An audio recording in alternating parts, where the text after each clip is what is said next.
10 years after leaving the only man she ever loved, Dr. Teresa Colombo has built a quiet life healing children while burying a love that never truly died.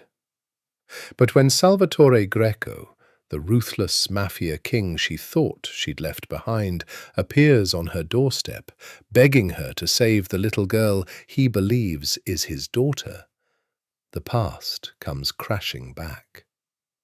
As a desperate battle against leukemia unfolds, long-buried lies, heartbreaking betrayals, and a truth no one could have imagined begin to surface, revealing that the child fighting for her life may be the key to destroying everything, or finally bringing two broken hearts home. You are listening to a story exclusively narrated on the Dark Romance Stories channel. Relax and step into the world of love stories filled with mystery, emotions, and passion. Don't forget to like, subscribe to the channel, and leave a comment to support us. This content is the property of Dark Romance Stories. Please do not copy or re-upload it in any form. Philadelphia, October 2015. The rain came sideways against the windows of her row house on Pine Street, and Teresa Colombo sat at her grandmother's writing desk with a fountain pen she only used once a year. She had a ritual now. Every October, on the anniversary of the night she walked away from him, she poured a single glass of the Montepulciano her father used to keep in the cellar, and she wrote a letter she would never send. Dear Sal, it has been 1 year. I told myself I wouldn't count, but I am a woman who counts things for a living. White blood cells, heartbeats per minute, the number of breaths a frightened 4-year-old takes when I press the cold bell of my stethoscope to her chest. So of course I counted. 365 days since I closed the door of your car and did not look back, though every muscle in my body was screaming at me to turn around. She paused. The pen hovered. Outside, a car passed, slow and black through the wet street, and for one absurd second her heart clenched. Him. Before the car turned the corner and was gone. It was never him. He had promised her that. If you leave, I won't chase you, Teresa. I love you too much to drag you into the dark with me. It was the cruelest promise anyone had ever made her, because he had kept it. I finished my residency. Did I tell you I would? I don't remember what I told you that last night. I remember your hands and the sound of the ocean, and how you kept saying my name like it was a prayer you weren't sure God would answer. I remember thinking, this is the last time. And I remember hating myself for how much I wanted it to not be. I'm a pediatrician now, Sal. Can you imagine? The girl who fainted in anatomy lab. I have a practice near Rittenhouse. Small, honest. Nobody's blood on the floor of my waiting room, but the ordinary kind. Scraped knees, bloody noses, the everyday wounds of childhood. I chose it on purpose. I wanted a life where the worst thing that happened was a fever that broke by morning. Teresa set the pen down and pressed the heels of her hands to her eyes. She had met Salvatore Greco in the second week of her sophomore year at Villanova, in the reading room of Falvey Library, where he had been sitting with a copy of Dante he clearly wasn't reading, watching her instead. He was not a student. She learned that later. He was 23, already broad through the shoulders in the way of men who had done real work, with a stillness to him that made the boys around them look like puppies. When he finally spoke, it was to tell her she had underlined the wrong passage in Purgatorio. There's no wrong passage, she'd said. There is if you're looking for the one about being forgiven, he'd answered, and she had been lost from that moment, though it took her 3 years to understand how completely. He'd been gentle with her, in a way that seemed impossible for a man built like a door. He brought her espresso he made himself in a battered little mocha pot, and he read to her, and he never once raised his voice. She had known, of course, in the vague way that everyone in South Philly knew things, that the Greco name meant something. But knowing a name and knowing a man are different countries, and she had lived happily in the second one for 3 years, telling herself the rumours belonged to a different family entirely. Then she had seen the thing she could not unsee. I still dream about the warehouse, she wrote now, the pen moving before she'd decided to let it. You don't know I saw. I never told you what I saw. I've carried it like a stone in my mouth for a year, and I can't say it even to a piece of paper I'm going to burn. But I saw enough to know that the man reading me Dante and the man in that building were the same man, and that I could love only one of them and survive. So I left, and you let me, and I will never forgive either of us. She stopped writing because her hand had begun to shake. Down the block, the bells of St. Rita's rang the hour. 8 o'clock, dark already, the city sinking into its wet October evening. Teresa poured a second finger of wine, which she never did, and drank it, looking at the photograph she kept in the desk drawer instead of on the wall. The two of them on the boardwalk at Ocean City, his arm around her, his mouth against her hair, both of them squinting into a sun that had set 9 years ago. She had told exactly no one the truth about why she and Salvatore Greco had ended. Her mother believed he had cheated. Her colleagues believed there had never been a Salvatore at all, that Dr. Colombo was simply married to her work, wed to her sick children, too devoted to the small, failing bodies in her care to make room for a man. Let them believe it. It was easier than the truth, which was that she had loved a killer, and the loving had not stopped when the leaving did. I heard you took over, she wrote, after your father. I don't ask about you. I've trained everyone I know not to say your name, but the city talks, and I heard. Salvatore Greco, they call you now, not Sal. Not the boy who couldn't parallel park. They say you're colder than your father ever was. They say the Vince crew tried to move on your territory last spring and simply stopped existing. They say a great many things, and I lie awake and try to decide which are true, and I hate that I hope none of them are, because a woman who hopes that is a woman who is still in love. I'm not going to send this. I never do. I'm going to put it in the cedar box with the others. No, there are no others yet. This is the first.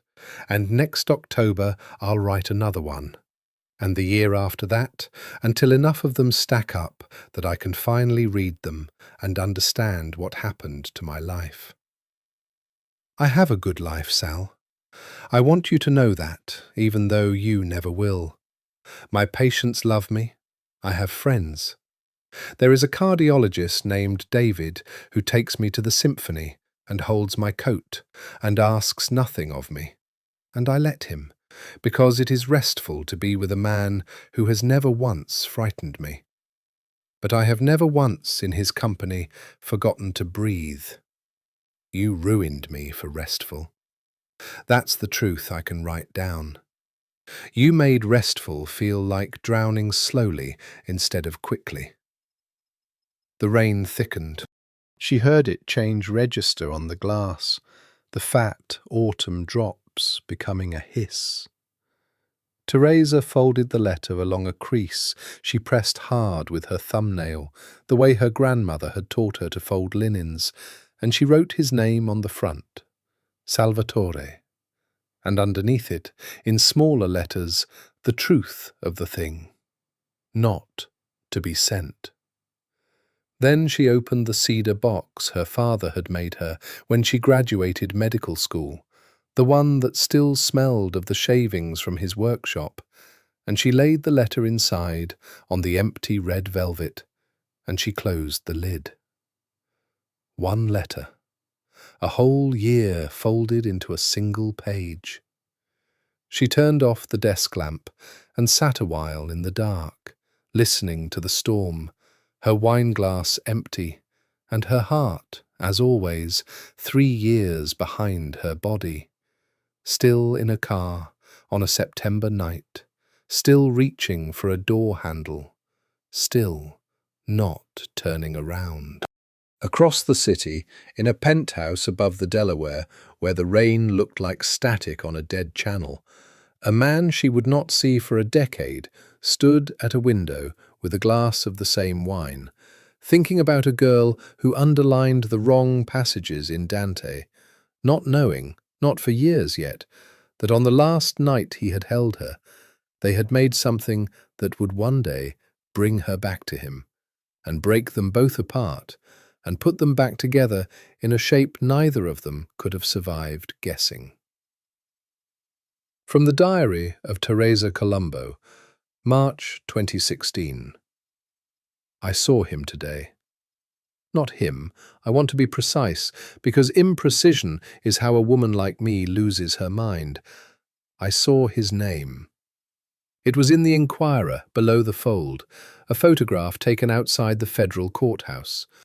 Greco acquitted, the headline said, and there he was, in a charcoal suit that cost more than my car, flanked by lawyers, his face turned 3/4 away, as though even the camera were a witness he intended to intimidate.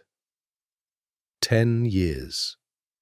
He has aged into himself the way certain men do, the softness of the boy burned off, the bones of the man standing out beneath.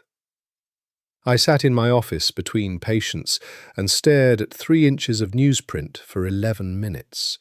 I timed it. Then I folded the paper so his face was inside, and I saw a child with an ear infection, and I did not fall apart. And I count that as a victory. They could not make anything stick. Of course they couldn't.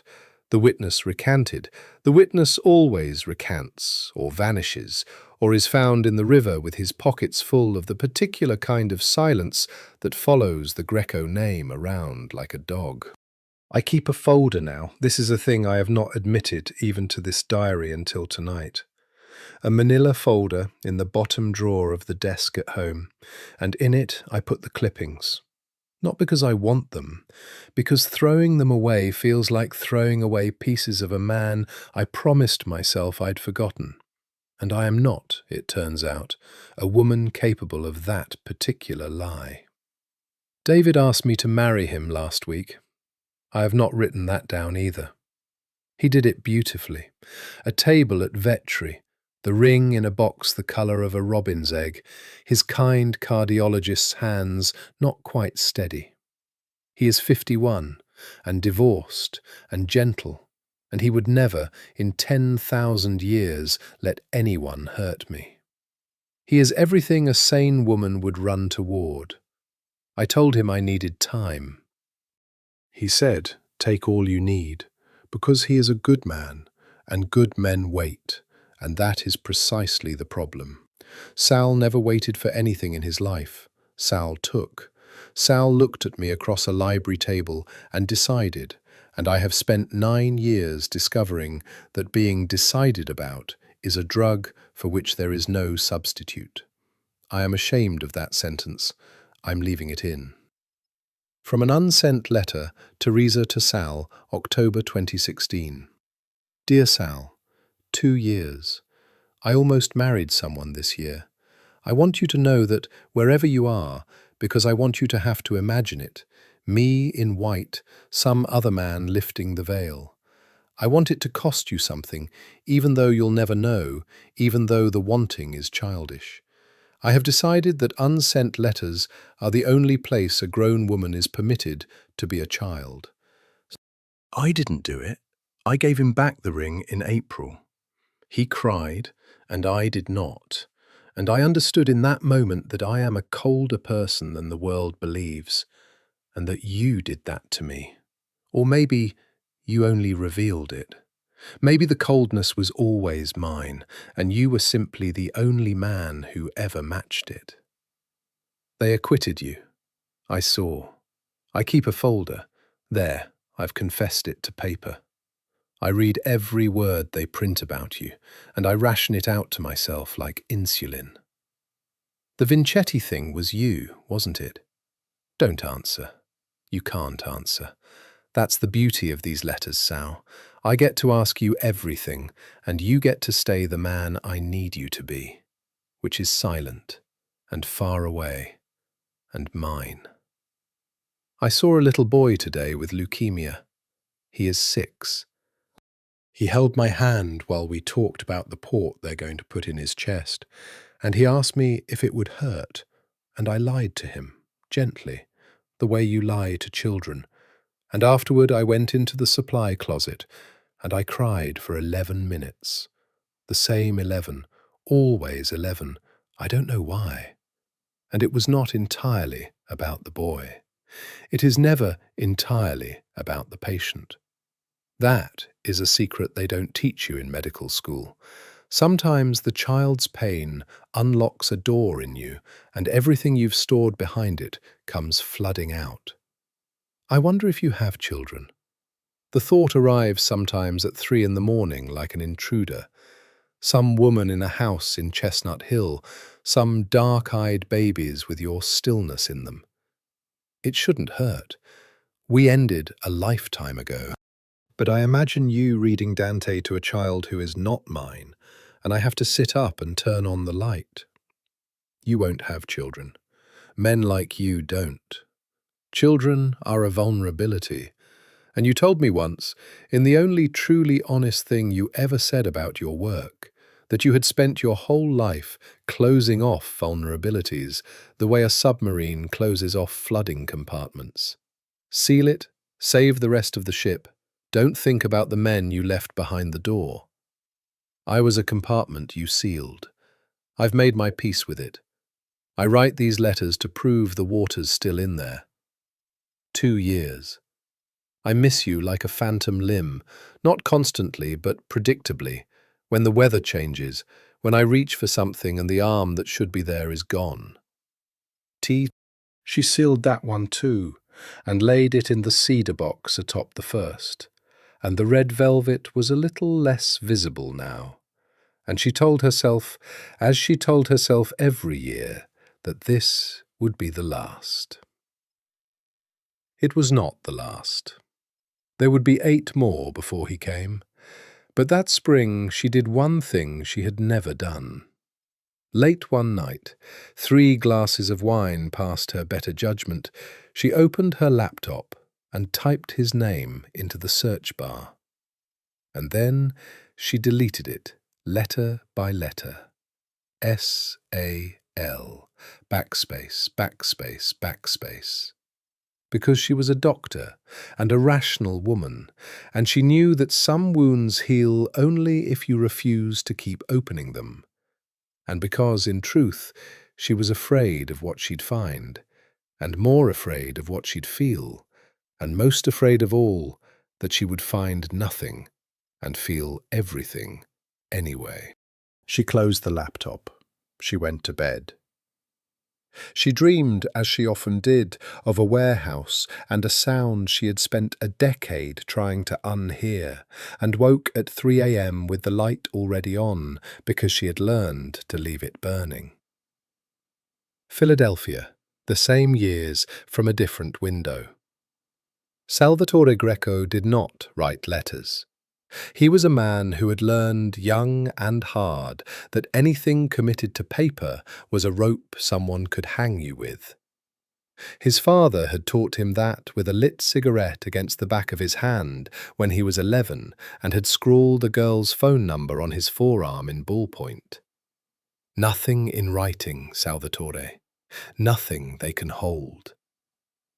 So he held it all inside instead, in the enormous vault of a man who never forgot anything and never forgave much, and never, not once in 10 years, stopped thinking about a woman who underlined the wrong passages in Dante. He knew where she lived. Of course he knew. He knew the name of the cardiologist she'd nearly married, and he knew the man's home address, and there had been one bad night in the spring of 2016 when Sal had sat outside that man's house in Society Hill with the engine off and his hands very still on the wheel, thinking about how easy it would be, how a single phone call would erase the man from Teresa's life the way you'd erase a wrong number, and how she would never know, and how she would go on believing the fellow had simply drifted away. He had not made the call. He had sat there until the sky went grey, and then he had driven home and poured a drink he didn't finish, and he had understood something about himself that he did not like. That the leash he kept on the animal in him had exactly one anchor point, and her name was Teresa Colombo, and if he ever lost it, he would become the thing his father had been, and worse. So he watched from a distance, and he did not interfere, and he told himself it was love. Maybe it was. The men around him would not have recognized it as love. It looked from the outside exactly like surveillance, but Sal had never learned any other way to hold something precious except to guard it. "You're somewhere else again, boss." That was Marco Greco, his younger brother by 4 years, lounging in the doorway of the penthouse study with the easy grin that made everyone underestimate him, which was precisely why Sal used him for the things that required charm. Marco could talk a union boss out of a strike and a widow out of her late husband's silence in the same afternoon, and leave them both feeling they'd gotten the better of him. He was beautiful in the way their mother had been beautiful, all long lashes and quick warmth, and Sal loved him with the fierce, uncomplicated love of a man who had raised his sibling as much as any parent had. "I'm here," Sal said. "You're not. You get this look. I've seen it maybe 4 times in 10 years. Marco crossed to the bar cart and poured himself 2 fingers of the good Scotch without asking, because he was the one person alive permitted not to ask. "It's a woman. It's always been a woman. You going to tell me her name someday, or do I have to keep guessing?" "No," Sal said, and it was not unkind, only final. And Marco laughed and let it go, the way he let everything go, because that was Marco's gift. He never held on to anything, never grudged, never brooded. It made him restful company for a man like Sal, who held on to everything. "If you leave, I won't chase you." He had said that to her in the car, and he had meant it, and keeping his word to her was the only clean thing left in a life full of dirty ones. She thought he'd let her go out of nobility. That was a story she could live with, and he had let her have it. The truth was uglier and simpler. He had let her go because he had looked at his own hands and understood that a man cannot carry a woman like Teresa into a world like his without one of 2 things happening. Either she becomes like him, or she gets used against him. He had seen too many wives become the first, and too many become the second. He would not do that to her. Loving her had made him, for the first time in his life, capable of an act of restraint that felt like tearing out a tendon. What neither of them knew, what he would not learn for a decade in the worst way a man can learn anything, was that on the last night in the beach house at Ocean City with the windows open to the Atlantic, they had made a child. He would have found her. If he had known, nothing on earth could have kept him from her door. He knew that about himself with total certainty, which was why, later, when he finally did know, the not having known would sit in his chest like a swallowed blade. She had left in September. She would have discovered it in October or November, and she had said nothing because... But that is running ahead. In these years, the years of the letters, Salvatore Greco did not know he was a father, because he was not, in fact, a father at all, though he did not know that either. And the not knowing of both those things was a bomb with a very long fuse, lit on a beach in September and set to go off in a hospital corridor 10 years later. For now he stood at the window above the Black River and watched the lights of the city that belonged to him, and he thought about a woman across town who was, at that exact moment, folding a letter she would never send, and neither of them knew the other was awake, and both of them left a light burning, and the river ran between them, dark and patient and cold.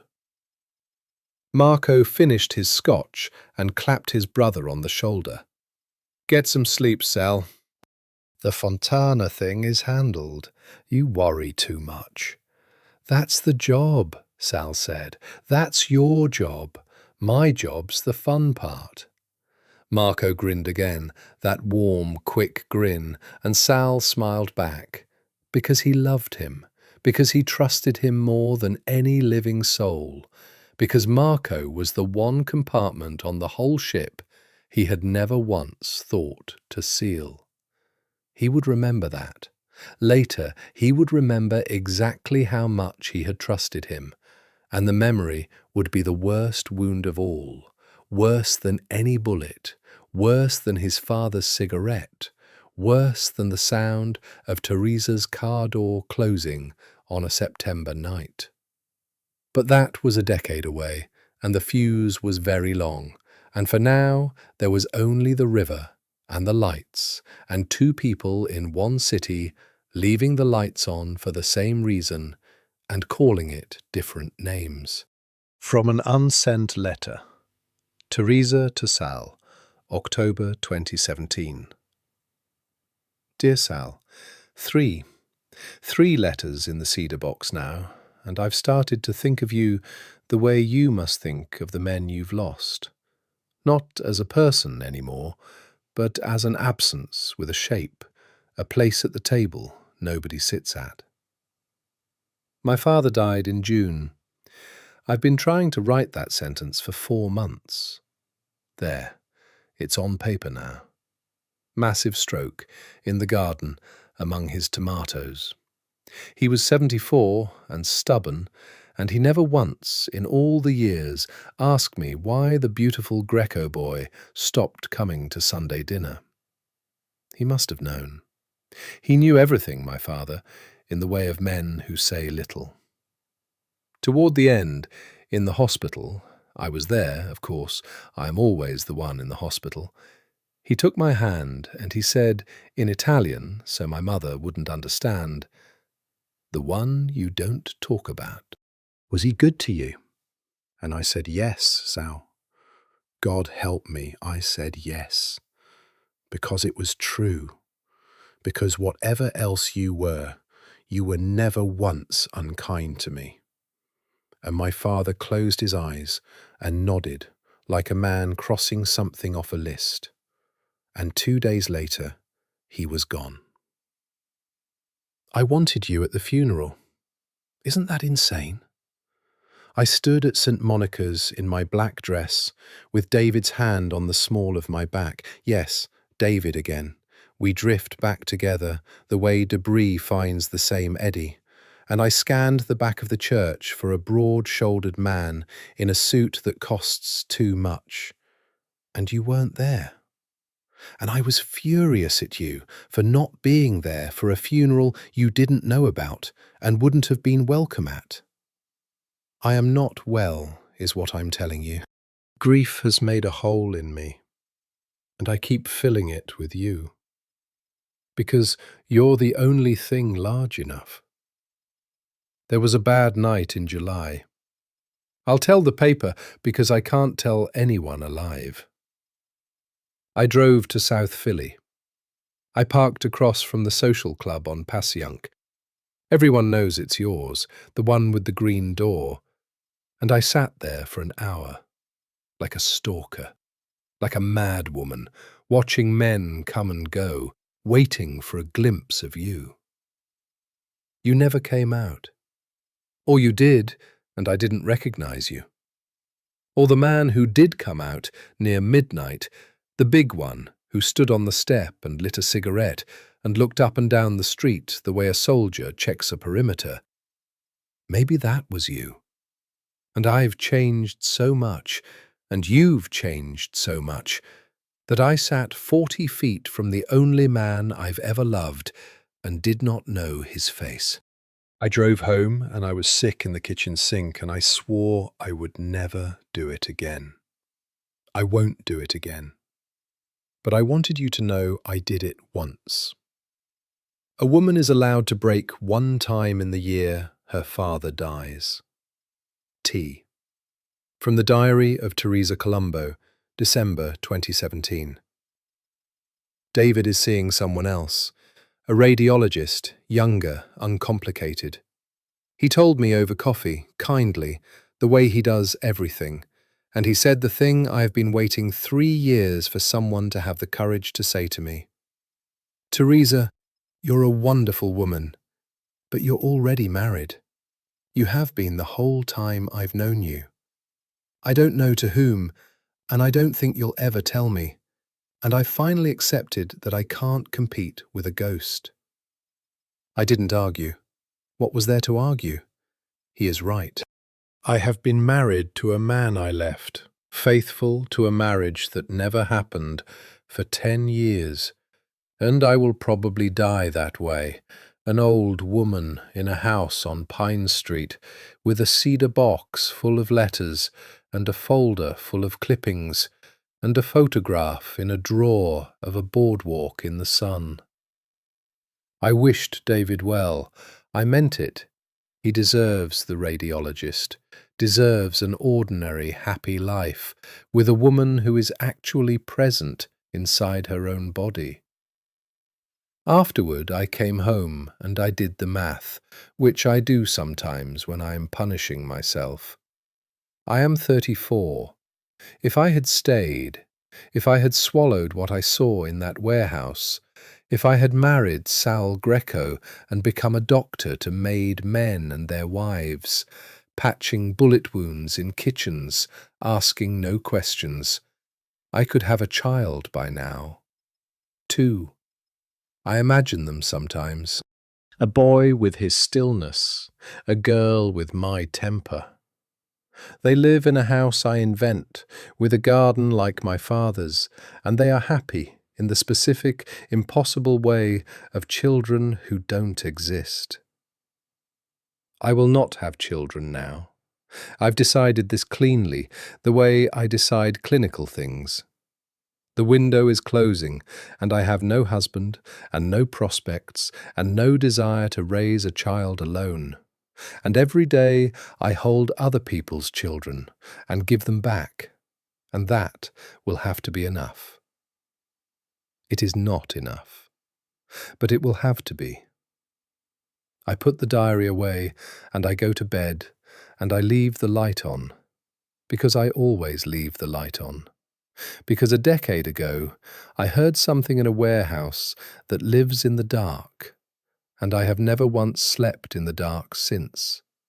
and I have never once told a living soul why. What I did not write that December, because I did not yet know it, and would not know it for years, was that the child she was mourning already existed. She was 3 years old that winter.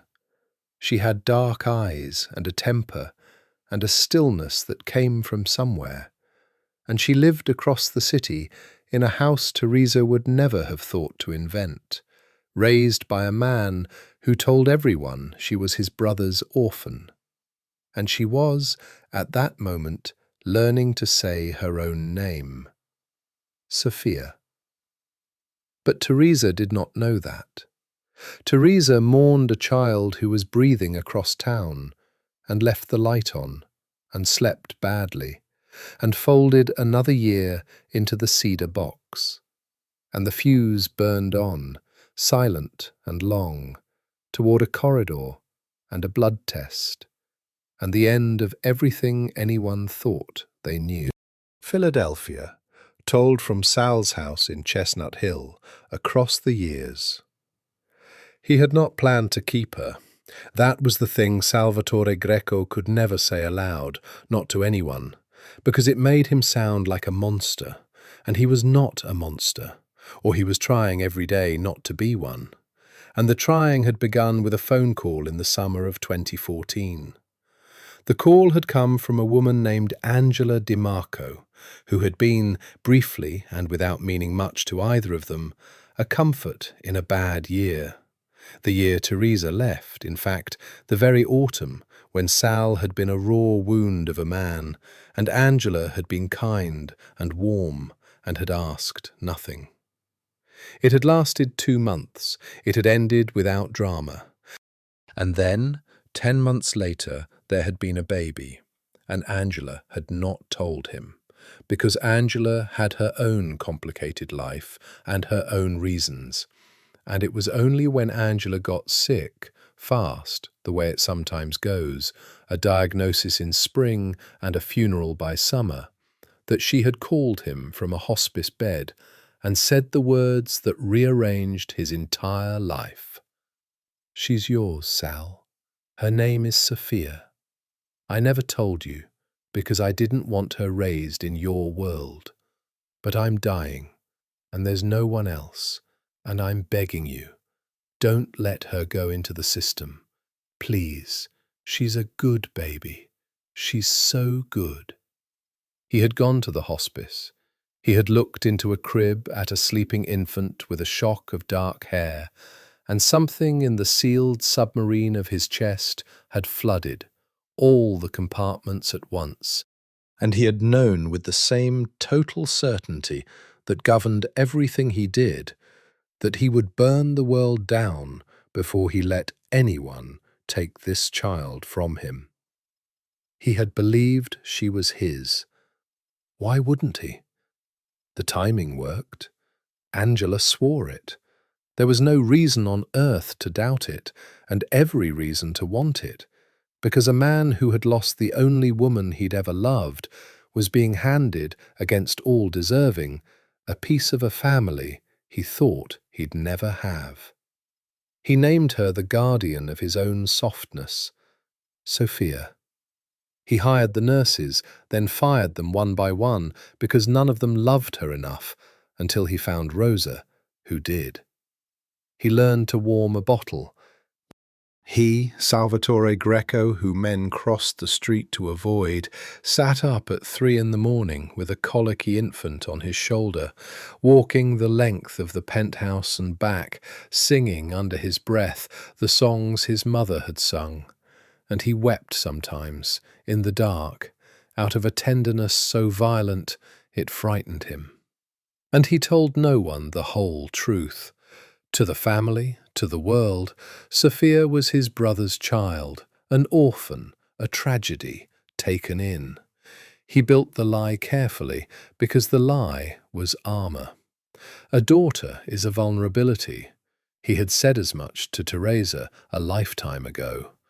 A daughter is the softest place on a hard man, the one door your enemies will always try. So he hid her behind a story, moved her to the house in Chestnut Hill, with its walls and its cameras and its men who looked like gardeners and were not, and he raised her in a fortress disguised as a home. Marco adored her. That was the part that would, in time, become unbearable to remember. Marco, who was so good with her, who brought her impossible stuffed animals and taught her card tricks and let her paint his nails and paraded the results proudly at a sit-down with the Fontanas, daring anyone to say a word. "Uncle Marco," she called him. And Sal had thought nothing of it, had thought only that his brother's warmth was one more gift in a childhood he was trying to fill with gifts, to make up for the mother in the ground and the mother across town she would never know about.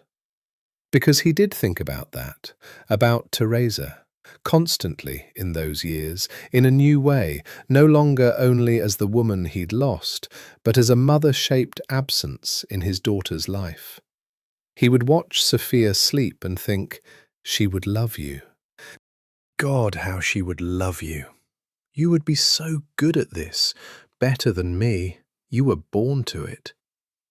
And then he would remember the warehouse, and his own hands, and the world he moved through, and he would seal that compartment too, because there was no version of the story where he brought a mob boss's hidden daughter to a pediatrician on Pine Street without destroying the pediatrician's whole, carefully rebuilt life. He kept her from Teresa to protect Teresa. That was the truth he told himself, and it was even mostly true. Sophia grew. She was, everyone agreed, an extraordinary child, grave and watchful like her father, then suddenly wildfire-tempered like no one he could name, he'd think, and let the thought go. Whip-smart. She read early. She underlined passages in books she was too young for, and defended her underlining with a stubbornness that made his chest ache without his understanding why. "Where does she get it?" Rosa would laugh when Sophia planted her small feet and refused to eat her vegetables with the immovable dignity of a diplomat. Her mother, Sal would say, meaning Angela, and something in him would flinch at the word, though he did not know why, would not know why for years, until a blood test in a hospital told him a truth so cruel that he would go out to his car and sit with his hands very still on the wheel, the way he had outside the cardiologist's house a decade before, and understand for the first time in his life what it felt like to want to kill a dead woman and a living brother in the same breath. But that was ahead. In these years there was only Sophia growing, and the lie that kept her safe, and a man learning that the only thing more terrifying than loving a woman you can't have is loving a child you can lose. He learned that fully in her 7th year, when the bruises started, and the fevers, and the pallor no vitamin could fix, and the first pediatrician frowned and ordered blood work, and called him back to the office with the particular gentleness Sal recognized instantly because he had used it himself on men he was about to hurt. That was the day the fortress fell. That was the day Salvatore Greco, who had spent his whole life closing off flooding compartments, discovered there was a flood no bulkhead could hold. From an unsent letter, Teresa to Sal, October 2019. Dear Sal, 5. Half a decade of Octobers. Half a decade of this wine going down my throat while I write to a man who will never read a word. Something strange happened this year, and I need to set it down because it has haunted me for months. A child came into my practice in the spring, a girl, 5 years old, brought in by a nanny, a warm, heavy-set woman named Rosa, who did not look like any nanny I'd ever met, who scanned my waiting room the way a bodyguard scans a room, and by a man who waited in the car. I never saw the man. Rosa said he was the girl's guardian and would not come in. There was money about them, the quiet, dangerous kind of money, the kind I grew up smelling in South Philly, and I thought nothing of it, or I told myself I thought nothing of it. The child. Sal, the child. She had your stillness. I am aware how I sound. I hold 200 children a year. I am not a woman who sees ghosts in every dark-eyed toddler. But this one sat on my table with her hands folded and her chin level, and she watched me with a gravity that stopped my heart. And when I asked her a question, she considered it, actually considered it, this 5-year-old, weighing her answer before she spoke. And I had to turn away and pretend to wash my hands because my eyes had filled and I could not have said why. Her name was Sophia. Ear infection, nothing serious, amoxicillin and rest. I have seen 1,000 ear infections. I have never once had to lock myself in the supply closet afterward, and I did that day for 11 minutes, the same 11, always 11, and I sobbed as though something had been taken from me, and I could not have told you what. I never saw her again. The follow-up was cancelled. Rosa called and said the family had changed pediatricians, and I stood in my office, holding the phone, and felt bereft, actually bereft, over a child I'd met once. And I decided I was losing my mind, that childlessness had rotted something in me, that I was inventing significance the way lonely people do. But I've thought about her all year. Sophia. I wonder whose she is. I wonder about the man in the car. I wonder, and here is where you'll know I've gone truly mad, I wonder if the world is small enough, cruel enough, that a girl with your stillness could be sitting on my examination table and me not know. She can't be yours. You don't have children. Men like you don't. I've told myself that for years, and I'm telling myself now. But I wrote down her name, Sophia. I don't know why. I wrote it in the front of my appointment book, where I'll see it every day, and I can't make myself cross it out. T. She had been closer to the truth that October than she would be again for 6 more years. She had held her own daughter on an examination table and felt the tidal pull of it in her blood and called it madness. She had written the child's name in the front of her appointment book, and the man in the car, she never knew, had sat with his hands very still on the wheel, having chosen that paediatrician on purpose, and then having lost his nerve, having realized halfway through the appointment that he could not do it, could not sit in that waiting room and watch Teresa Colombo walk out to greet a patient and see him there, could not detonate her life with his presence, and had sent Rosa in alone and cancelled the follow-up, and driven away with his jaw clenched so hard his teeth ached.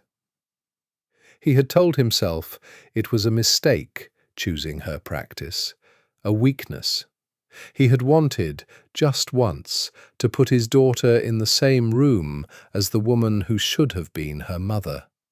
Some superstitious animal part of him needing the two of them under one roof for the length of a single appointment.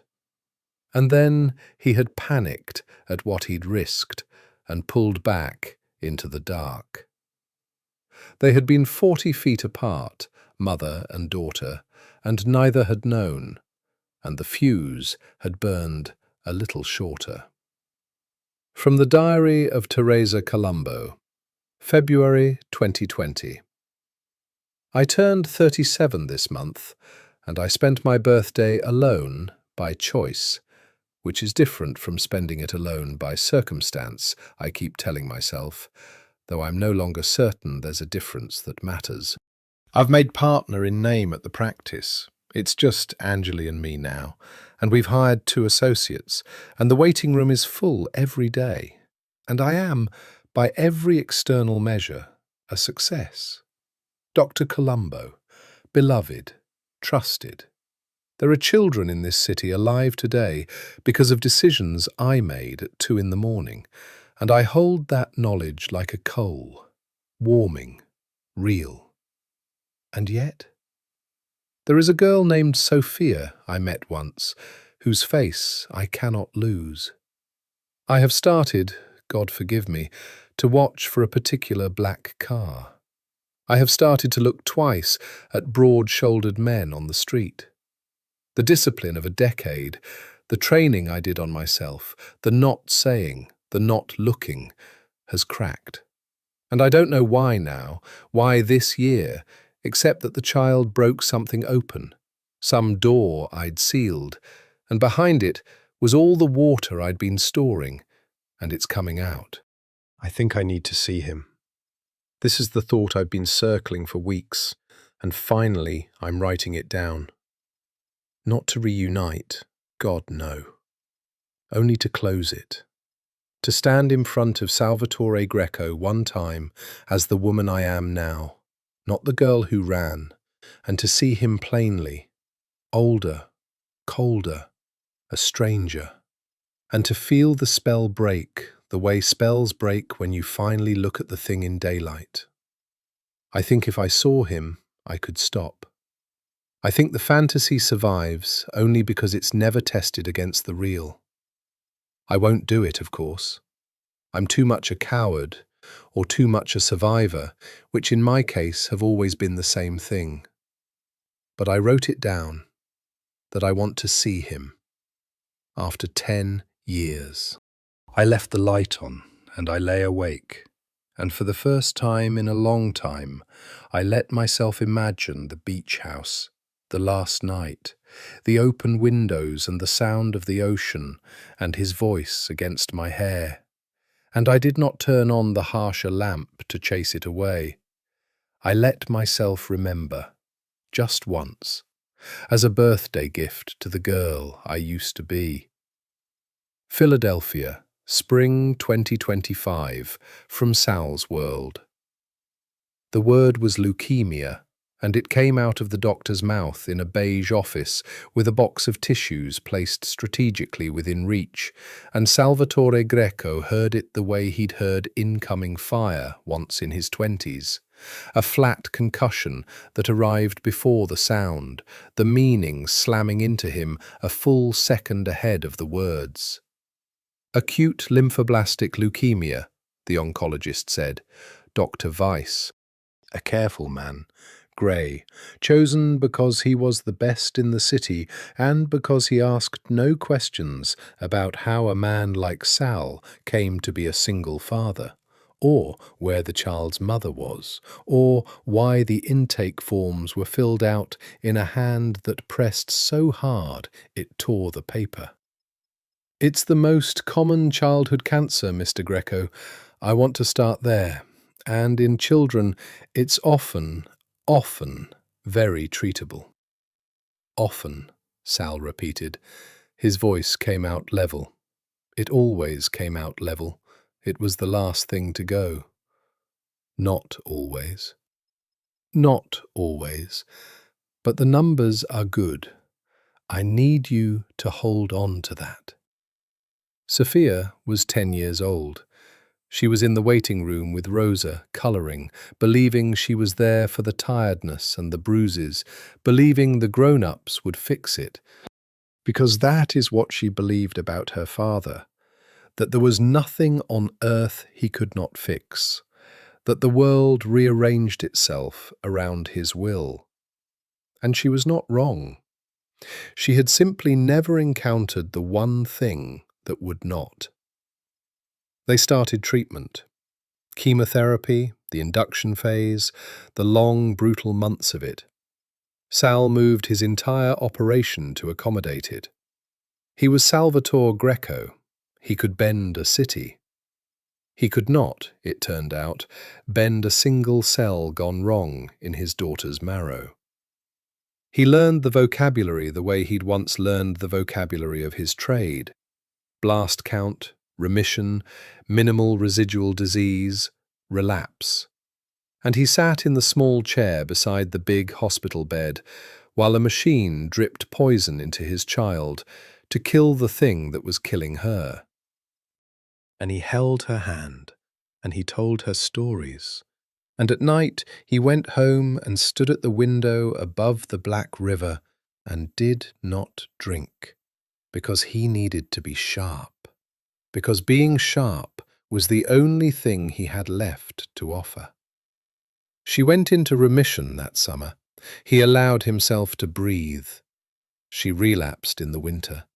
That was the word that changed the war. Relapse. Dr. Weiss said it with his careful, grey gentleness, and Sal understood, from the man's face, before the man said the rest, that the easy road was closed now, that they had used the good tools, and the good tools had failed, and that what remained was the hard tool, the last tool, the one with the ugly numbers. A bone marrow transplant, Dr. Weiss said, is her best chance now. Realistically, her only durable chance. Which means we need to find a donor. And the best donors, by a wide margin, are relatives. Siblings first, then parents. Family. Family. Sal had a great deal of family. He had a whole empire of family, some by blood and more by oath. He had a brother he loved above all men, and he had himself. "Test me," Sal said. "Test me first." "Of course. We'll do an HLA typing. It's a simple blood draw, and any biological relatives you can bring in. The mother's side," Dr. Weiss consulted the chart delicately. "I understand the mother is deceased, but if there's anyone on her side, aunts, uncles, cousins, they could match. And on your side. The more we test, the better her odds." Sal thought of Angela DeMarco in the ground. No siblings, parents dead. A dead end, that side. His own side, then. Himself. Marco. A network of Greco cousins who would open a vein for the boss's daughter without asking why. "I'll bring my brother," Sal said, "and cousins, as many as you need." "Good," said Dr. Weiss. "That's good, Mr. Greco. Family is the best hope we have." Sal drove home that night and stood at the window, and for the first time in a decade he thought of Teresa Colombo not as a wound, but as a resource, and hated himself for it, and could not stop, because here was the thing he had been circling for weeks without letting himself land on it. Teresa was a pediatrician. Not just a pediatrician, one of the best in the city, and more than that, a specialist in exactly the small, failing bodies he now spent his life beside. He had followed her career from a distance for 10 years, the way another man might follow a sports team. He knew she'd published. He knew she consulted at CHOP. He knew that if there was one doctor in Philadelphia he would trust with his daughter's life, one doctor whose competence he did not have to take on faith, one doctor he knew, in the marrow of his own bones, would fight for a child as though the child were her own. It was her. He had kept Sophia from Teresa for 10 years to protect Teresa. Now Sophia was dying, and the woman who might save her was a woman he'd sworn never to drag into his dark. And Sal stood at the window and felt the two halves of his life, the woman and the child, the two people he loved most, kept apart by a decade of careful walls, begin, at last, to move toward collision. He did not know the worst of it yet. He did not know that the collision would not be the one he feared. He thought the danger was his world touching hers. He did not yet know that the real bomb was buried deeper, in Sophia's blood itself, in the double helix that would soon tell a truth about his brother, that would make the Mafia and the leukemia both look, briefly, like the lesser catastrophes. He only knew that his daughter was dying, and that there was one door left he had spent 10 years refusing to open. He opened his phone. He found, in a contacts list where her name had lived unused for a decade, under a code only he understood, a number he had never once called. He looked at it for a long time. Then he put the phone down, because he was still, even now, trying to protect her, and he would try for 3 more months, until the last other door closed. Until Dr. Weiss said the words, "We're running out of time," and only then, at the absolute end of his options, would Salvatore Greco finally do the thing he had sworn he never would. He would go to Pine Street. He would knock on her door, and he would beg. From the diary of Teresa Colombo and the night that ended the letters, Spring 2025. It was a Tuesday. I want that on the record because everything before it and everything after it divides along that ordinary Tuesday like a country split by a river.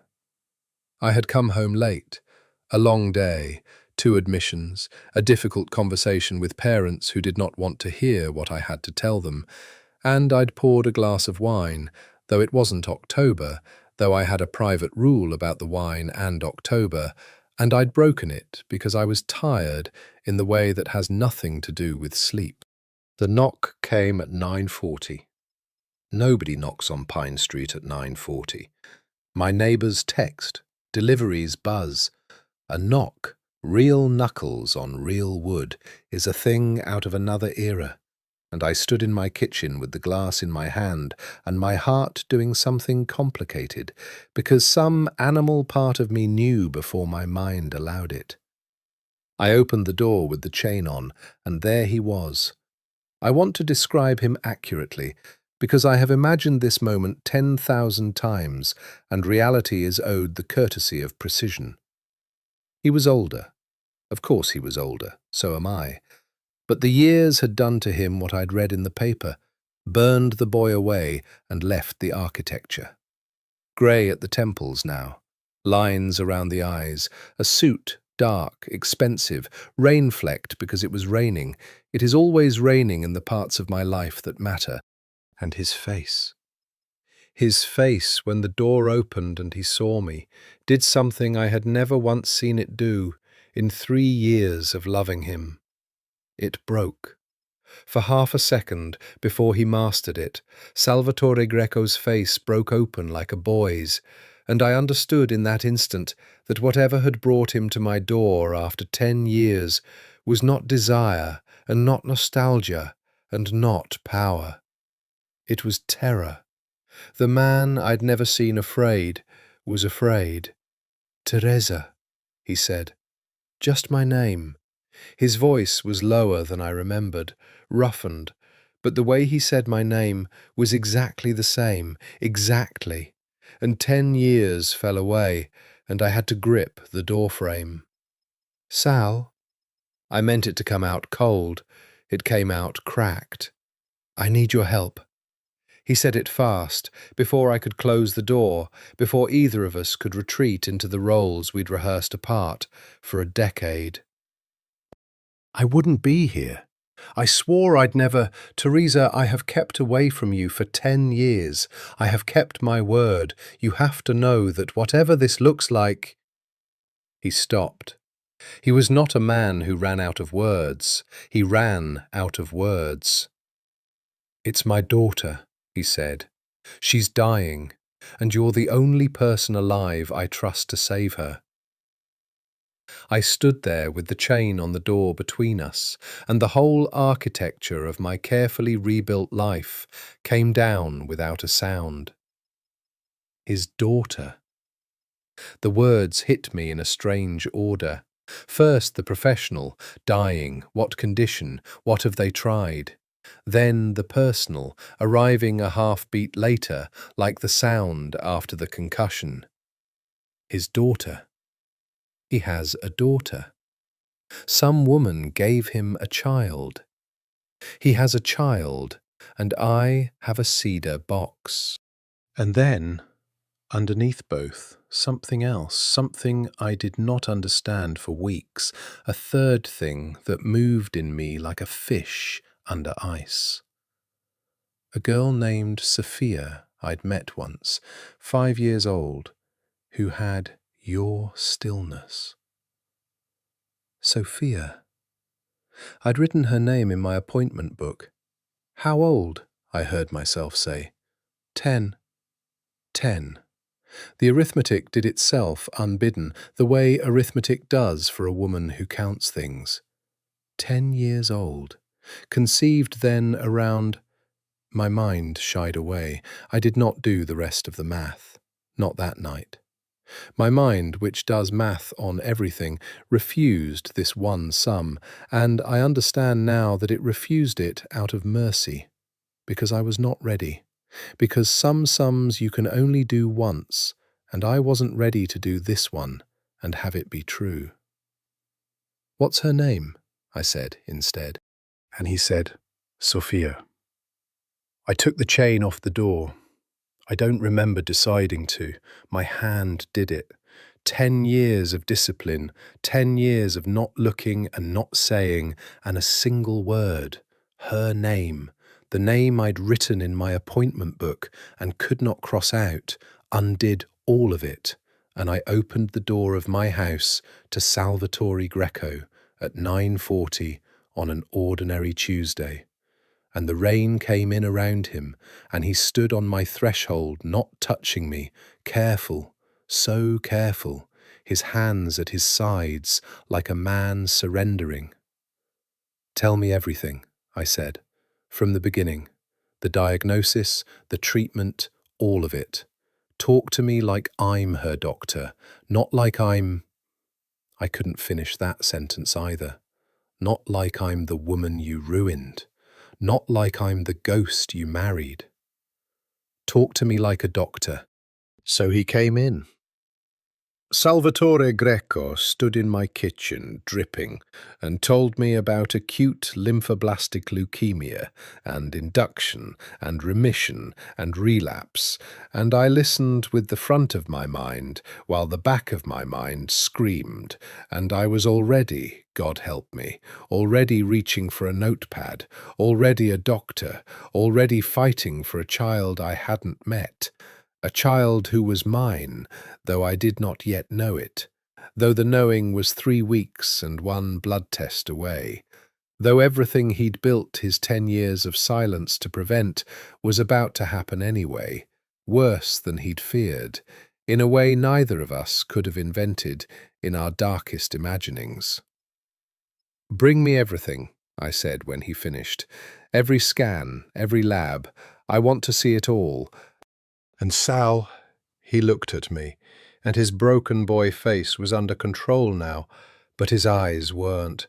His eyes were begging, and I said the thing I would spend the rest of my life unable to take back. "I'll save her, whatever it takes. I promise you, I'll save her." I did not know I was promising to save my own daughter. I did not know that the promise I made in my kitchen was a promise to my own child. I only knew that a man I'd loved for half my life was standing in my house with fear in his eyes, and that somewhere across the city a 10-year-old girl named Sophia was fighting for her life, and that I would rather have died than fail her. He left near midnight. He did not touch me once. At the door he paused, And he looked at me the way a starving man looks through glass, and he said, "Thank you." And then, lower, "You look exactly the same." Which was a lie, a kind one, and I let him have it. When he was gone, I sat at my grandmother's desk, and I did not write a letter. For the first time in 11 Octobers, though it wasn't October, I had nothing to write to him, because he was no longer a ghost. He was a man who had stood in my kitchen, and you cannot write unsent letters to a man who leaves footprints of rain on your floor. Instead, I opened the cedar box, and I looked at the 10 folded letters stacked on the red velvet, 10 years of longing addressed to a silence, and I understood that the silence was over, and that I was afraid, and that underneath the fear was something I had no right to feel, and felt anyway, roaring up through the floor of me like water through a broken hull. Joy. God forgive me. My old love had come back through my door begging me to save a dying child, and some ruined part of me was glad, was singing, was more alive than it had been in a decade. I left the light on. I always leave the light on. But that night, for the first time, I understood that I'd been leaving it on not for the thing in the dark I was afraid of, but for the man I was afraid would come, and that he'd finally come, and the light had done its work, and I could not decide whether to be grateful or terrified. So I was both, all night. Until the grey came up over Pine Street, and it was time to go and be a doctor again. Philadelphia, from Teresa's diary. 3 days later, I met her on a Friday. Sal had arranged everything with the terrifying efficiency of a man who arranges things. A private wing, essentially, at the Children's Hospital where he apparently funds an entire floor under a foundation name nobody questions. Money is a language, and he speaks it fluently. And I found, walking those corridors, that I did not want to know the grammar of how he'd paid for this. Dr. Weiss met me first, a good man, careful, the best in the city, and generous enough not to bristle when a pediatrician from Pine Street was suddenly given co-authority over his patient by a father whose requests are not requests. We reviewed the file together. I read it twice.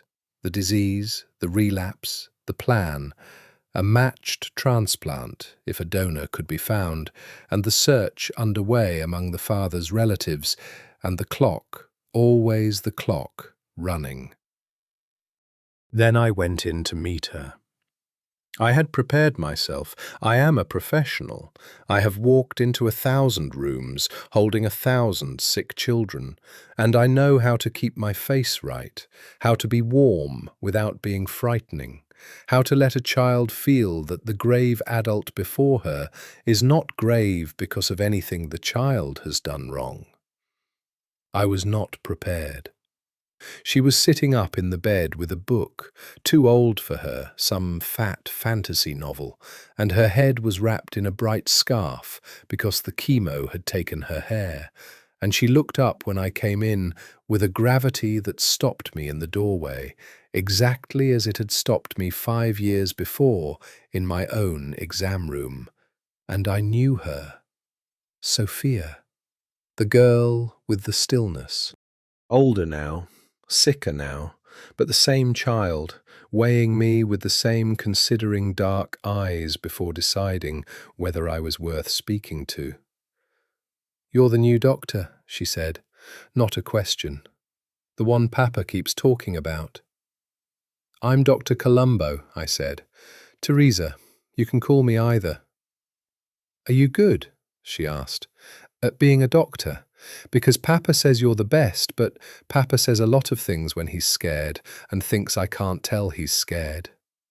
I laughed, actually laughed, which is not what one usually does in these rooms, and I sat down in the chair beside her bed, and I said, "I'm very good. And you're right that your papa is scared. Smart people usually can tell. She studied me a moment longer. Then she closed her book on her finger to hold the place, which told me the conversation had earned her full attention, and she said, "Okay, I'll let you be my doctor. I'll let you." The exact cadence of a girl who had never once in her life doubted that she was the one who granted permission. His daughter. Utterly, unmistakably his daughter, and yet, when she got angry, 20 minutes later, when a nurse came to take blood and Sophia's face went from grave to thunderous in half a second, planting her small feet in the mutinous dignity of someone who has decided enough is enough. That temper, that wildfire, that was not his. His anger is arctic. It drops the temperature of a room. Hers was hot, immediate, a flash flood, and I watched it, and something cold walked up my spine, because I know that temper. I have owned that temper my whole life. My father used to call me piccola tempesta, little storm, and I sat in that hospital chair and watched my own rage on a stranger's child's face. And I told myself, firmly, that I was tired, that I was projecting, that a lonely, childless woman sees her longing everywhere. I told myself that for 3 weeks. Sal came in while I was there. He stopped in the doorway when he saw us together, me in the chair, Sophia mid-tirade at the poor nurse. And his face did the broken thing again, just for a second. And I understood he had never once seen us in the same room. That this tableau meant something to him I didn't yet grasp. And he covered it and came in. And Sophia's fury evaporated the instant she saw him, transmuted into pure relief. "Papa, tell them I don't need more blood taken. I've given enough blood to fill a bathtub."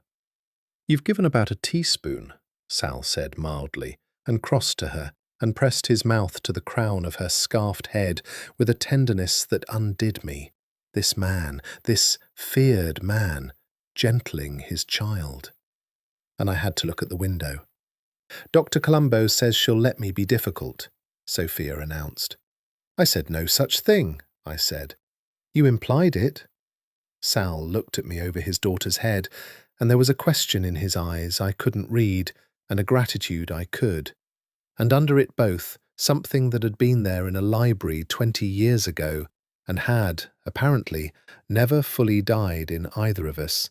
And I stood up too fast and said I had rounds, which was a lie, and I left the room and stood in the corridor and breathed. 11 minutes, I thought. I want to go somewhere and cry for 11 minutes. I didn't. I went home. I opened my appointment book to the front page where 5 years ago I'd written her name and could not cross it out. Sophia. And I sat looking at my own handwriting for a long time. Then I got out a piece of paper.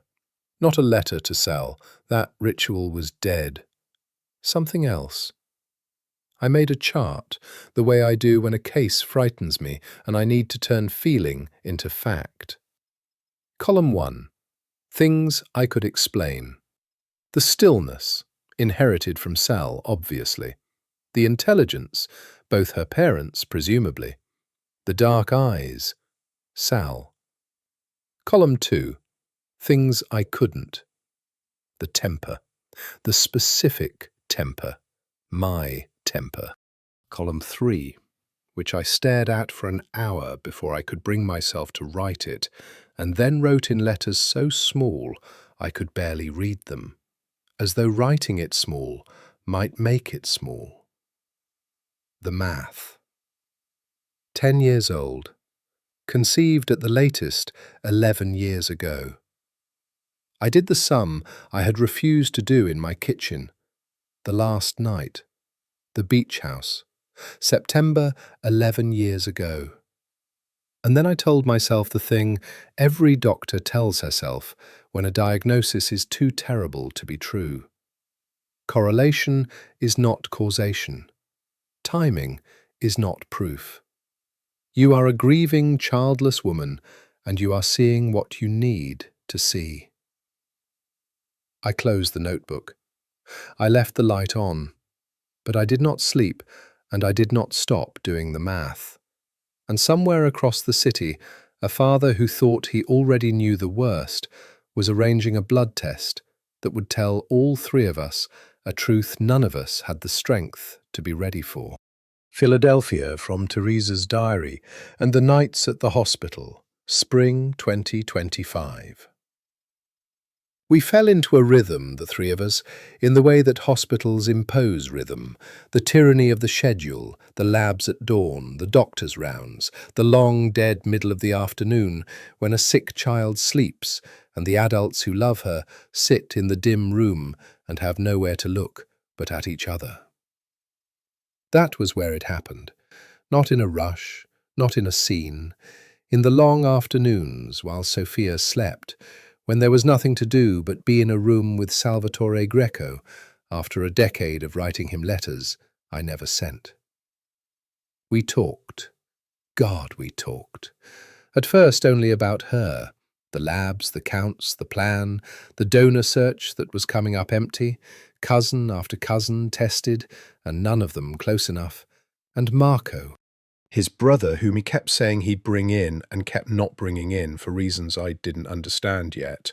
Some scheduling thing, some evasion I noticed and filed away. But medicine can only fill so many hours, and eventually we talked about the rest. "You never married," he said one afternoon. Not a question. He knew. Of course he knew. A man like him would know everything about me. And I found I wasn't even angry. Only tired. "You watched me," I said. "Yes." "For 10 years?" "Yes." He didn't apologize. That was the thing about him I'd forgotten and now remembered like a taste. He did not perform contrition, did not soften his edges to make himself palatable. "I told you I wouldn't chase you. I kept my word. Watching from a distance isn't chasing." A pause. "That's the lie I told myself anyway." "The cardiologist," I said. "David, did you—" "I sat outside his house once," Sal said, and his voice was very even, and that evenness told me everything. "In 2016. I thought about it. I want to be honest with you, Teresa, because I think I've run out of the luxury of anything else. I thought about it, and I didn't. And the not doing it was the hardest thing I've ever done. Harder than anything. Because I am not—" He stopped. His jaw worked. "I am not a good man. I've never pretended to be. But I love you. And loving you is the one place I've ever managed to be better than my nature. And I let him live. And I let you go. And I've spent 10 years being proud of two things: that I never hurt him, and that I never came to your door. And now I've come to your door." The room was very quiet. Sophia's monitor beeped its patient rhythm. Outside, the city went about its business, indifferent. "You came for her," I said, "not for me." "I came for her," he agreed, and then, because he had apparently decided that honesty was the only currency left, "But I would be lying if I said walking back into your life didn't feel like—" He searched for it, this articulate, dangerous man, searching. Like coming up for air after 10 years underwater. I'd forgotten what it felt like to breathe. I'd forgotten on purpose. It was easier. I should have said something professional, something with a wall in it. I have spent my whole life building walls, quick and clean, brick after brick. I opened my mouth to lay a brick. What came out was, "I wrote you letters. Every year. I never sent them." His stillness changed quality. It went from the stillness of a predator to the stillness of a man who has been struck. For 10 years, I said, and now that the wall had a hole in it, the water came through, the way it always does. Every October, on the anniversary, I have a box. There are 10 of them. I told you everything, Sal. My father dying, David, the practice, every stupid, lonely thing. I told a man who would never read it because it was the only way I could survive not telling you. You were the only person I've ever been able to be honest with, and you weren't even there. He stood up. He crossed the small room. He did not touch me. He was so careful never to touch me all those weeks, as though he knew that the first touch would be the end of both our restraint. But he stood close, closer than we'd been in a decade, and I could smell him, the same, God, the same, cedar and something darker underneath, and I had to close my eyes. "Say one of them to me," he said very low. "One line, from one letter. Teresa, I need to know what you said to me all those years." And I, who had guarded those letters like organs, who had never spoken a word of them aloud, opened my eyes and looked at Salvatore Greco and said the truest line I'd ever written. "You ruined me for restful. You made restful feel like drowning slowly instead of quickly." Something broke in his face for the 3rd time since he'd come back into my life, and this time he didn't master it. And I watched a man the whole city feared stand in a hospital room and let his eyes fill, and he said, "I'm sorry."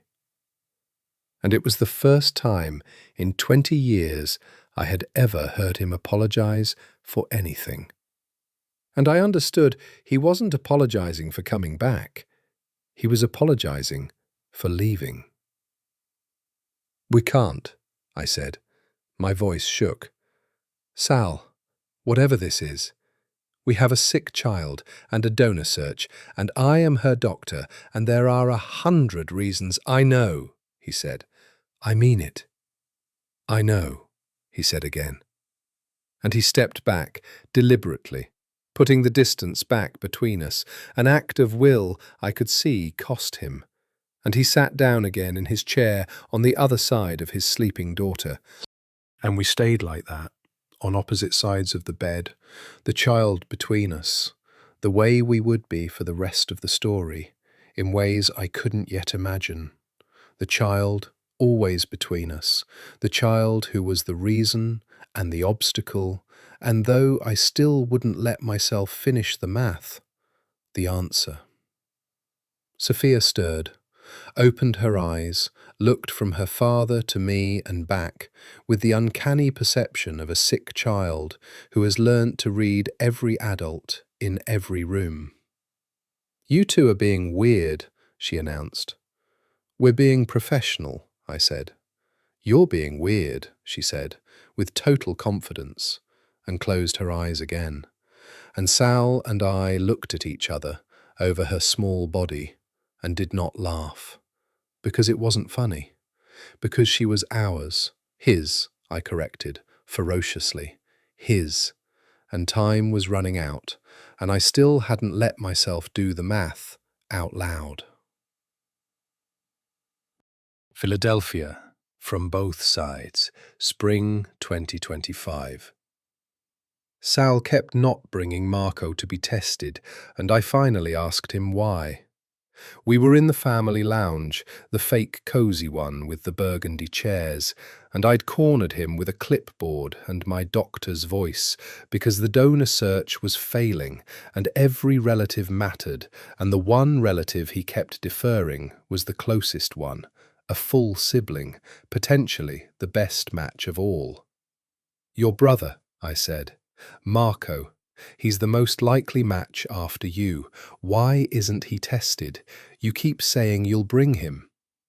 Sal's face did a thing I'd started to be able to read, a tightening, a closing. "He travels for the business. He's been out of state." Then fly him back. Sal, this is your daughter's life. A brother is... I stopped, because his face had gone strange, and I realized, with the diagnostician's instinct that has never once failed me, that I was standing near something. "He'll come," Sal said. "I'll get him here, this week." "What aren't you telling me?" He looked at me for a long moment. Then he said quietly, "Marco and I had a falling out years ago. It's complicated. Family things. I don't like to owe him." It was a lie. Not a total lie. I'd learn later there was a real coldness there, a thing between the brothers I couldn't see the shape of.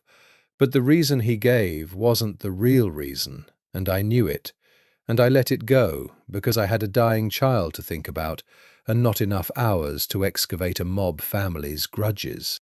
But I want to record what I now understand, writing this later, knowing what I know.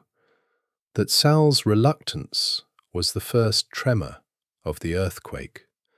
That some buried instinct in him, some animal knowing that lives below thought, did not want his brother's blood in a lab next to his daughter's. That he could not have told you why. That he loved Marco, trusted Marco above all men, and yet some sealed compartment of him, the one he'd never known was there, resisted. And he overrode it, because his daughter was dying, and you test the family. You always test the family. Family is the best hope. He brought Marco in that Thursday. I met him in the corridor. Marco Greco was, I'll be honest, dazzling in a way his brother wasn't. Where Sal was granite, Marco was quicksilver, all warmth and quick smiles and an easy hand on your arm that made you feel chosen. Beautiful, the way old paintings are beautiful. He kissed my hand, actually kissed it, and called me the famous Dr. Colombo my brother won't shut up about. And I disliked him instantly, and couldn't have told you why. Some frequency under the charm that set my teeth on edge. He adored Sophia. That was real, unmistakable, no performance in it. His whole face changed when he saw her, went soft and stricken, and Sophia lit up. "Uncle Marco!" And he sat on her bed and did card tricks with hands that shook slightly, and I watched him love that child, and I revised my opinion a little, because a man who loves a child that openly can't be all frequency under the charm. "Whatever she needs," Marco said to me in the hall afterward, and his eyes were wet, the same quick wet as his brother's, the family eyes. "You understand me, doctor? Whatever she needs. I'll give her every drop of blood in my body. She's..." His voice caught. "She's the best thing this family ever made. Test me. Take whatever you want." "We'll do the HLA typing today," I said. "It's just a blood draw. If you're a match, we'll talk about the harvest." "Do it now," he said. "Right now." So we did. The blood went to the lab. HLA typing takes days, the proteins on the surface of the cells, the markers that determine whether a graft will take or a body will reject its own salvation. Days of waiting. I threw myself into Sophia's care to fill them. Sal and I orbited each other over her bed. Marco came every day, always with a gift, always with that shaking-handed devotion that had made me revise my opinion of him. And then the results came back. Dr. Weiss called me into his office first, because he is a careful man, and because he had seen something in the numbers that made him want a colleague in the room before he understood it. And he laid the report on the desk between us and said, "This is strange." "Strange how?" "Marco Greco is a match, a very good match, better than a sibling of the father should statistically be, given that the father himself," he pulled Sal's typing, Given that the father is only a partial match, actually, he frowned, grey and careful, tracing the rows with a pen. The father is a poorer match than I'd expect for a biological parent. He shares, Teresa, look at this. He shares fewer markers with Sophia than a father should. A biological father passes half his HLA haplotype to his child. Guaranteed. It's not probabilistic, it's Mendelian. And these numbers, I looked at the numbers. I am a doctor. I have read 10,000 lab reports. I read this one, and the room went very far away and came back. And I heard my own voice from very far off ask the question I already knew the answer to. Are you saying Salvatore Greco is not Sophia's biological father? Dr. Weiss took off his glasses. He rubbed the bridge of his nose. He is a careful man, and he did not want to say it, and he said it anyway, because we are doctors, and the truth is our only sacrament. I'm saying the haplotypes are incompatible with paternity. There's no version of this where that man is her father. He put his glasses back on. But the uncle, Marco, his match is too good for an uncle. His match is... He stopped. His match, I said, is the match of a father. The two of us sat in that office in silence, and then, because grief has a terrible way of doing math when you least want it to, my own private sum finished itself at last, the one I'd refused to complete in my kitchen and refused again in my notebook. If Sal wasn't her father, if the man I'd been circling this truth around for weeks wasn't the father at all, then whose stillness did she have? Whose dark eyes? Not Sal's. And her temper, her wildfire temper, my temper, piccola tempesta. The math I'd refused finished itself, and I sat in Dr. Weiss's office, and I understood that the ground I'd been standing on for weeks had never been ground at all, and that under it was something so much worse and so much more than I had let myself imagine. And I put my hand over my mouth, and Dr. Weiss said, Teresa, are you all right? I was not all right. I would not be all right for a long time. Because there was a second sum now, running alongside the first, and it was worse, and it was mine.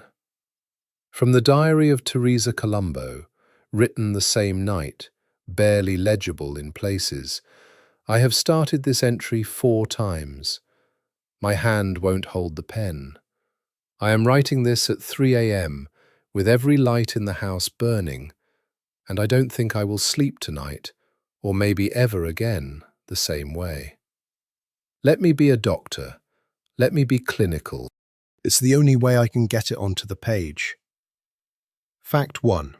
Salvatore Greco is not Sophia's biological father. The HLA typing is definitive. He has believed for 10 years that she is his. She is not. Fact 2. Marco Greco's HLA match is consistent not with an uncle, but with a father. The most parsimonious explanation, Occam's razor, the first tool they give you, is that Marco is Sophia's biological father, that Sal's brother, the man he trusts most in the world, fathered the child Sal has raised as his own. I cannot yet imagine how. Sal told me the mother was a woman named Angela, dead of cancer years ago. Did she deceive both brothers? Did Marco know? Did Marco know for 10 years, sitting at that child's bedside doing card tricks, calling her his niece, knowing? I don't know. I don't know the shape of the betrayal yet, only that it is enormous, and that when Sal learns it, I am afraid. Not for myself, I'm afraid of what a man like Salvatore Greco does with a wound like this. I have spent weeks watching him love his daughter, and love still, God help us both, me. And I have let myself forget the man in the warehouse, the man the city fears, the man whose rivals simply stop existing. That man is going to learn that his brother betrayed him in the most intimate way one man can betray another. And I do not know what that man will do. And I am the one who has to tell him. That's fact 3. I have to tell him. But here is fact 4. Here is the sum I refused to do in my kitchen, and refused in my notebook, and can refuse no longer, because a lab report tore the floor out, and I am in free fall, and I have to write it down, or I will die of it. Sal is not her father, so her stillness is not his stillness. Her dark eyes are not his dark eyes. Whose, then? Marco's, presumably, if Marco is the father. The Greco eyes, the Greco stillness. It runs in that family. I've seen it in both brothers. That accounts for it. That's the answer. That should be the answer. But her temper. Sal is Arctic. Marco is quicksilver, warm, no thunder in him. Neither brother has that wildfire, that flash flood rage, that piccola tempesta. I have watched Sophia go from grave to incandescent in half a second 12 times, and I have felt, every single time, the cold walk of recognition up my spine, because I know that temper in the deepest way a person can know anything. I have lived inside it my whole life. My father named it. My mother despairs of it. It is mine. And the math. 10 years old. Sophia is 10. She turned 10 in... I checked the chart. I have access to the chart. God forgive me, I checked. She turned 10 in June. Conceived, therefore, the previous September. 11 years ago this coming autumn. The last night. The beach house. The open windows and the Atlantic and his voice against my hair. September. 11 years ago. I left Sal that September. I discovered that October. I have never written this down. Not in 10 years of letters, not in this diary, not anywhere. I have carried it alone in the deepest sealed compartment of my own submarine, and I am going to write it now because the ship is going down anyway. I was pregnant when I left him. I discovered it 3 weeks after the beach house, alone, in the bathroom of my residency apartment. And I sat on the cold tile and I thought about the warehouse and what I'd seen and what my child would be born into. And I made a decision that I have spent 11 years not thinking about. I did not keep it. Or, I have to be honest even now, especially now, I told myself I did not keep it. I made the appointment, I went to the clinic, and I could not do it. I sat in the waiting room and I could not do it, and I left and I went home, and 3 days later I began to bleed, and it was over anyway, the decision taken out of my hands by my own body, a miscarriage at 9 weeks, and I have never known, I have never let myself wonder whether it was truly a miscarriage or whether my failure to grieve it properly was a way of hiding from myself that I had, in some deep place, willed it. I lost the baby. That is the fact. 11 years ago, I lost Sal's baby, and I never told him, and I have never spoken of it, and it is the reason for the letters and the light I leave on, and the 11 minutes I cry in supply closets, always 11, the number of weeks I might have carried her. And I have built my entire life on top of that grief, like a house on a grave. So it cannot be. The sum cannot be what the sum is saying. My child is dead, lost 11 years ago. There is no living daughter of mine and Sal's. It is impossible.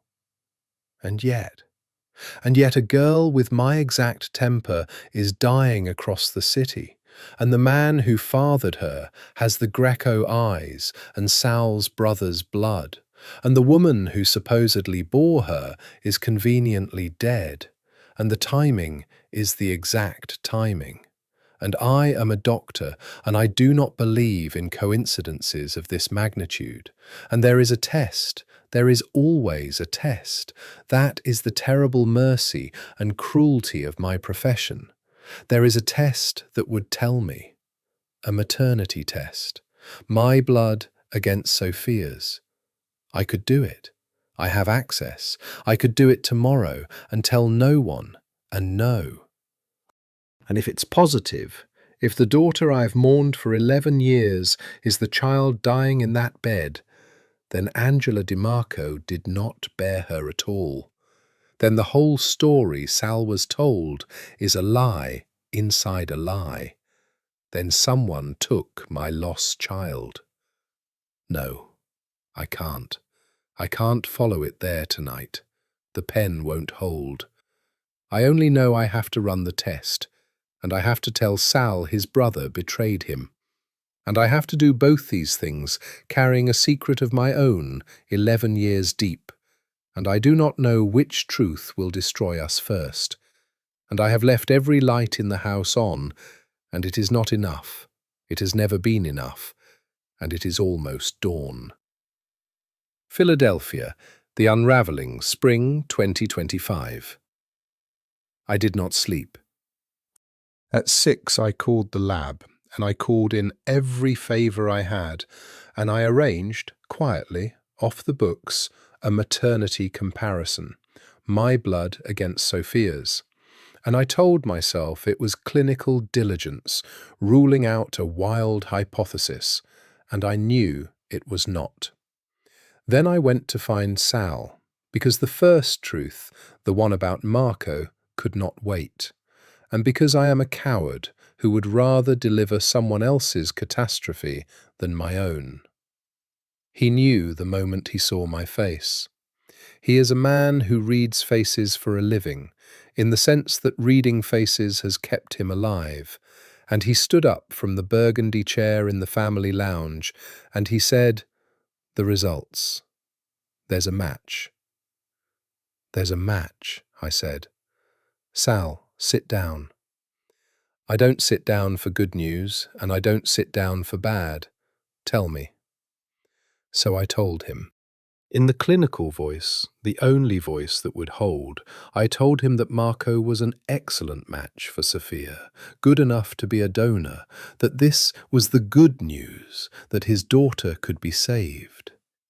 And then, because he is not a stupid man, and he was already watching my face, I watched him arrive at the rest before I said it.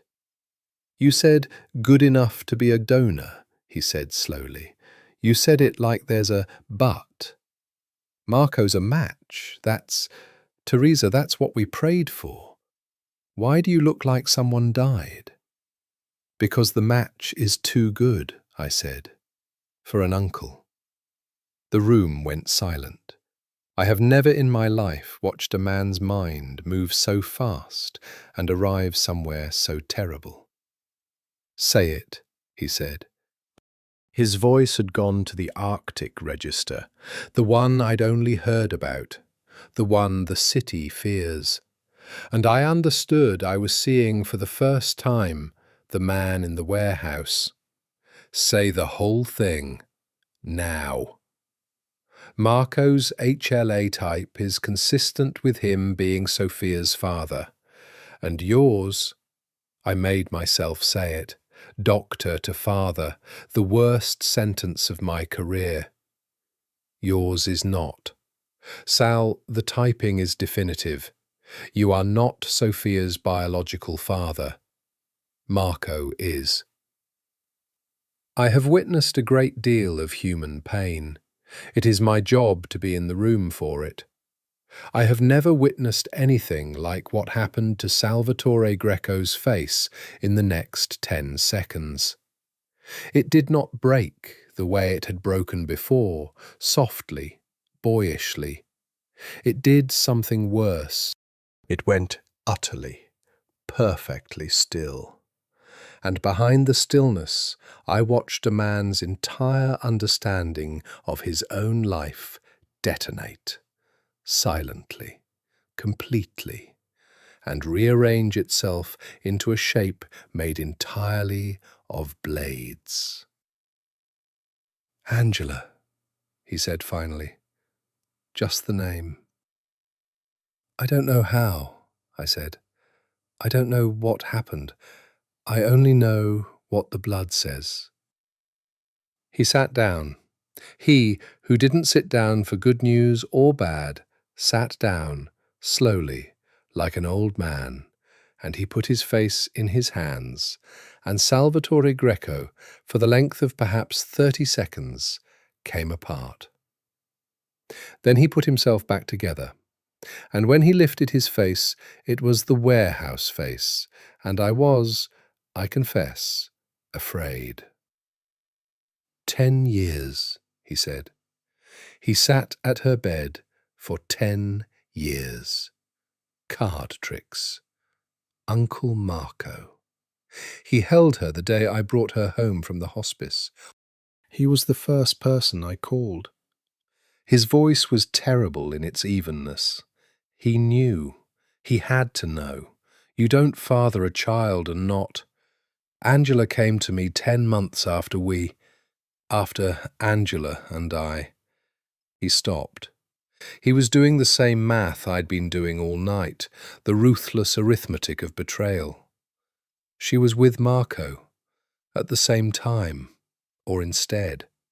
She told me the baby was mine because, his jaw worked, because I was the boss, because a boss's child is protected, because Marco was nobody yet in those days. She picked me. She lied to me. And Marco, you don't know Marco knew, I said, though I didn't believe it. He knew, Sal said, with total certainty. Look at how he loves her. That's not an uncle. I've seen him with our cousins' kids. That's a father who let another man raise his child because it was safer and easier and because his brother would kill him if he ever found out. He stood. Which his brother is now going to have to decide whether to do. Sal, she needs his marrow, he said, and there was the whole horror of it laid bare in one sentence. My daughter, the daughter I raised, the daughter I love more than my life, whatever the blood says she is my daughter, needs the marrow of the man who betrayed me to live. I cannot kill him. I need him. I need his body intact and his blood healthy, and I need him in that donor chair. And I need to look at him every day between now and then and not. His hands closed into fists and opened again, deliberately. 10 years I trusted him. He was the one compartment I never sealed. I didn't understand that word then. Compartment. I understand it now. He turned to go, to find Marco, I realized, and my blood went cold, and I said the only thing that could stop him, which was the truth about Sophia's need. If you touch him, I said, if you so much as let him see your face wrong, he'll run. And if he runs, she has no donor, and if she has no donor, she dies. You want to save her? Then you swallow this. You swallow it whole, and you keep it down until she's saved. Then, I couldn't believe I was saying it, then do whatever your world does, but not 1 second before her marrow is in that child's body. Do you understand me? Her life is the leash on your rage. Hold it. He looked at me for a long, long moment. And something in him, the thing that had let David live, the thing that had kept him from my door for 10 years, the thing that loved better than his nature, took hold. "Her life is the leash," he repeated quietly. "All right, I'll hold it." Then, low, wrecked, "You always could talk me back from the edge. Nobody else ever could. 20 years, and you're still the only one." He left to find his brother, and to smile at him, and to say nothing, an act of self-control that I think must have cost him more than any violence ever had. And I went to the lab to see if the second, worse truth was true. It was. The maternity comparison came back that afternoon. My blood against Sophia's, 99.99%. The daughter I had mourned for 11 years was alive and dying in a bed across the city, and I had promised in my kitchen to save her, not knowing she was mine. I did not cry 11 minutes. I did not cry at all. I sat in the lab with the report in my hands, and I felt the entire architecture of my grief, 11 years of it, the letters, the light, the supply closets, reorganize itself around a single, impossible fact. She lived. My storm-tempered girl lived. And someone had taken her from me and given her to Angela and told Sal she was Angela's, and I did not yet know who or how, but I was going to find out, and God help whoever it was, because I had discovered that afternoon that I am not only a doctor, I am also, it turns out, my father's daughter and my daughter's mother, and there is a warehouse in me too. From the diary of Teresa Colombo, and the conversation that changed everything. I had 2 impossible truths now, and 1 impossible night to decide what to do with them. Truth 1. Marco is Sophia's biological father, and Sal has just learned it and is holding his rage on the leash of his daughter's life. Truth 2. I am Sophia's biological mother, which means Angela DeMarco never bore her at all, which means the entire origin story is a fabrication, which means someone engineered the substitution, took my child, whom I believed I'd lost at 9 weeks, and... No. That's where it breaks. My child died. I bled. Unless I made myself think it through as a doctor, because the doctor is the only part of me that can walk on this ground. What if I did not miscarry? What if I bled, spotting a threatened miscarriage, common, terrifying, and not always fatal to the pregnancy? And I, in my grief and terror and guilt over the appointment I'd fled, assumed the worst. I never confirmed it. That is the thing I have never let myself remember. I never went back to the clinic, never had the ultrasound, never confirmed the loss. I bled, and I decided it was over, and I fled Philadelphia for a residency rotation in Pittsburgh 3 days later, and I never looked back, because looking back meant looking at the warehouse and the appointment I couldn't keep, and the man I'd left. And it was easier to bury a child I wasn't even certain I'd lost.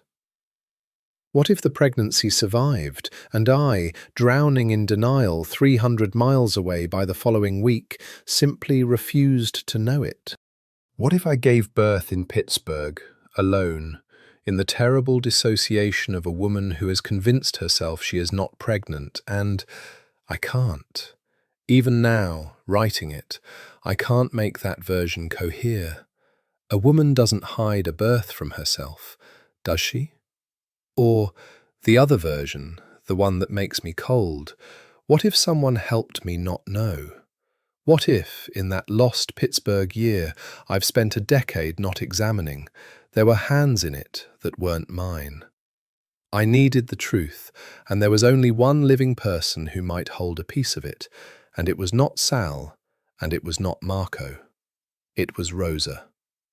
Rosa, the nanny who was not a nanny, who had scanned my waiting room like a bodyguard 5 years ago, who had loved Sophia from the first, who had been in that child's life longer than anyone but Sal. Rosa knew things. Nannies always know things. I found her in the hospital chapel of all places, a heavy-set woman on her knees before a rack of candles, and I sat down beside her, and I did not waste time. "Rosa," I said, "I know Sophia isn't Angela's." She went very still. Then she crossed herself, and she began, quietly, to weep. And I understood I'd been right, and that this woman had been carrying something for a decade the way I'd been carrying my letters. "You're her mother," Rosa whispered. "I knew it the day you walked into that exam room 5 years ago. I told Mr. Sal, I begged him. I said, 'That's the doctor, that's the one, look at the child's face.' But he wouldn't. He was so afraid of your world touching yours. He had it backwards. He thought he was protecting you." She was babbling, 10 years of secret pouring out. I only ever knew a piece. I swear on the Virgin. Angela was my cousin. She couldn't have children. She'd tried for years. It broke her. And there was a man who arranged things, a man Angela owed, and he came to her with a baby, a newborn girl. He said the mother was a girl in trouble who'd given her up, that it was all legal, papers and everything. Angela didn't ask. She wanted a child so badly she didn't ask. And then she got sick, and she gave the baby to Mr. Sal because she thought, because the man had told her the baby's father was connected to the Grecos, that it belonged with them. "What man?" I said. My voice did not sound like mine. "Rosa. What was his name?" Rosa looked at me with her wet, ruined face, and she said a name, and the chapel tilted.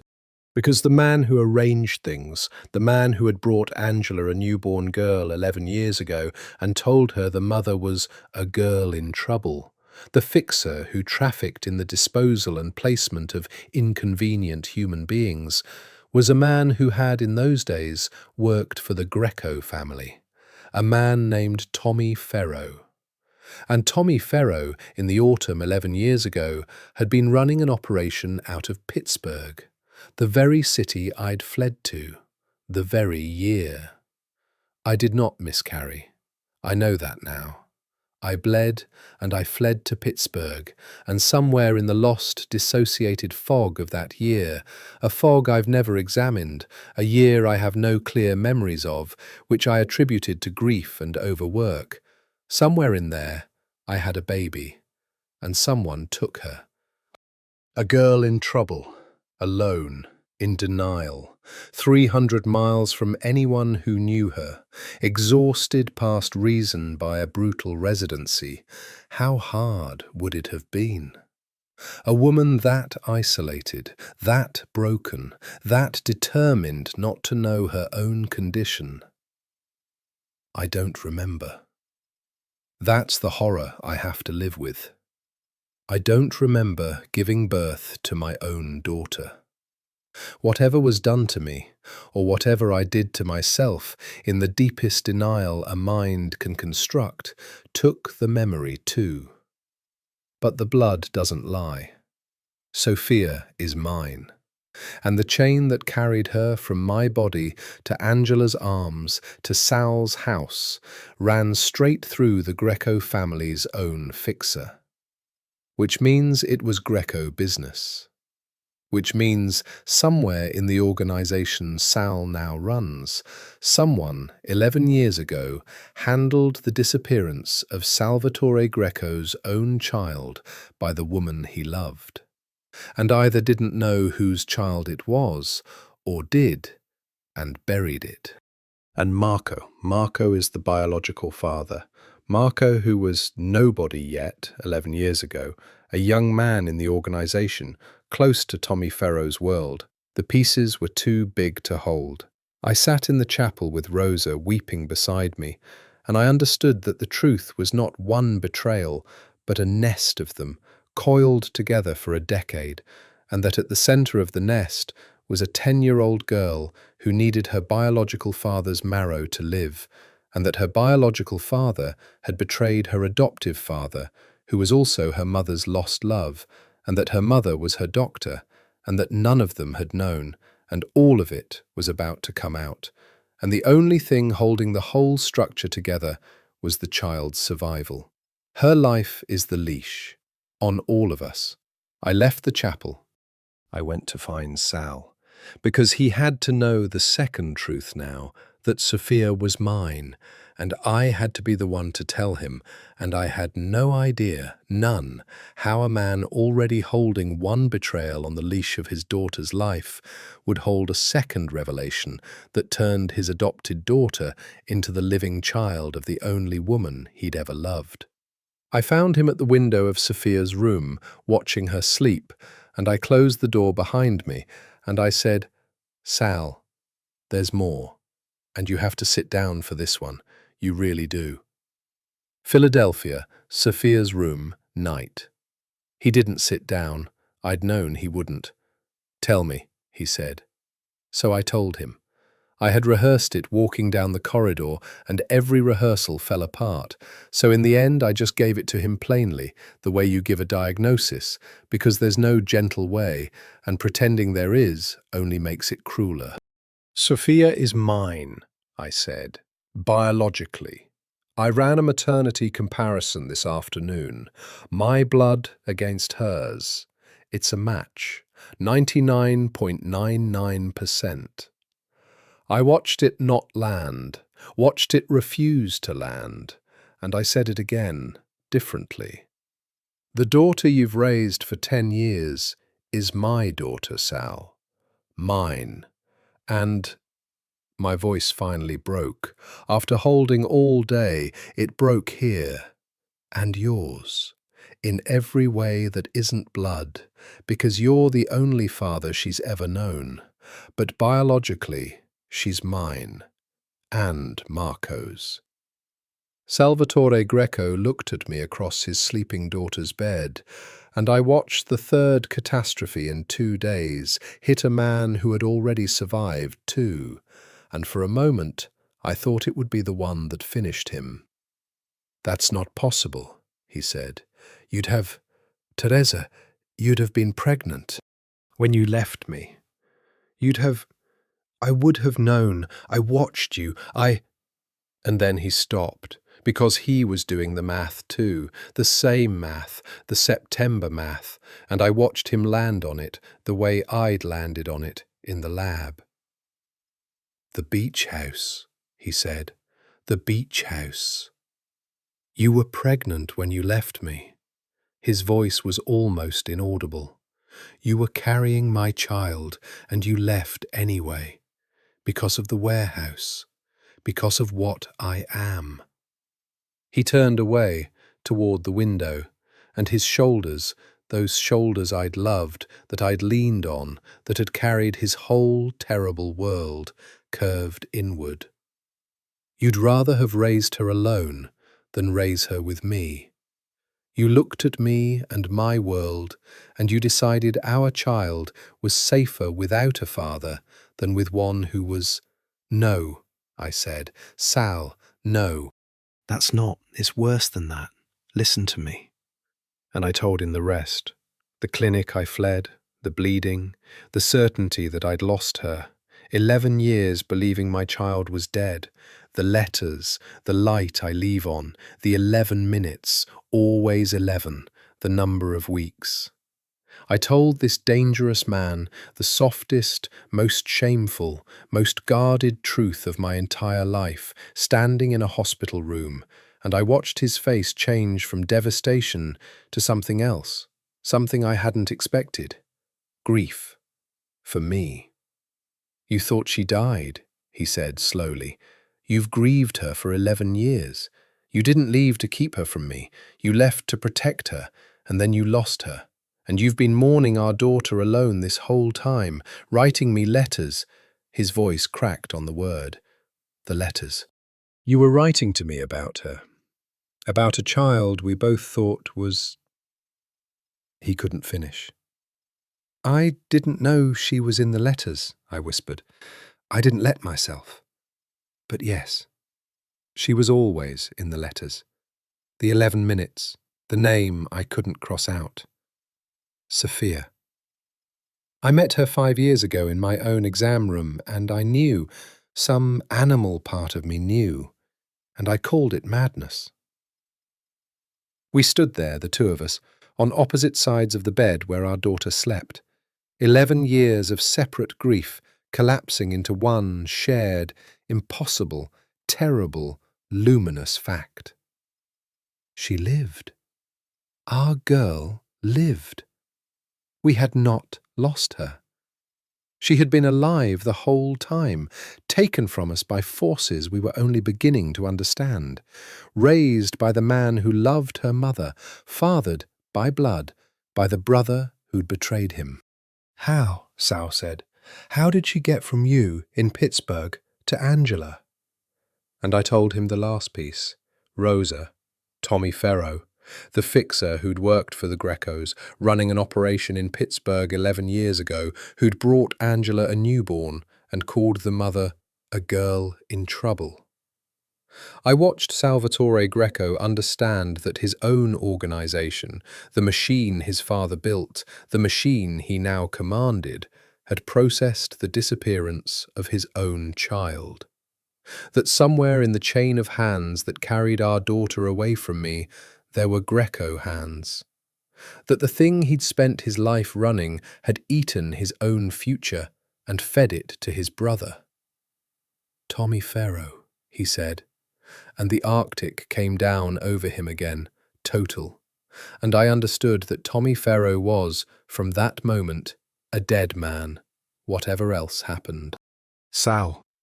I came around the bed. I did the thing I had not done in 11 years, the thing we'd both been so careful to avoid, the thing we'd known would end our restraint. I touched him. I put my hand on his arm, over the expensive dark suit, and I felt him go rigid and then, slowly, shudder. "Not now. Whatever you're going to do, not now. Sophia first, everything else after. She needs Marco's marrow. She needs all of us holding the leash. We cannot come apart. Not yet." He turned, and then his arms were around me, and 11 years fell away entirely, and I was against his chest, with his face in my hair, and I felt him break, finally, all the way. The man the city feared, weeping silently into the hair of the woman he'd loved for 20 years, over the daughter they'd both lost, and both found, and might yet lose again. "She has your temper," he said into my hair, wrecked and almost laughing through it. "God, Teresa, I used to watch her rage, and I couldn't figure out where it came from. It's yours. It was you the whole time. I've been living with a piece of you for 10 years, and I didn't know." "I know," I said. "I know."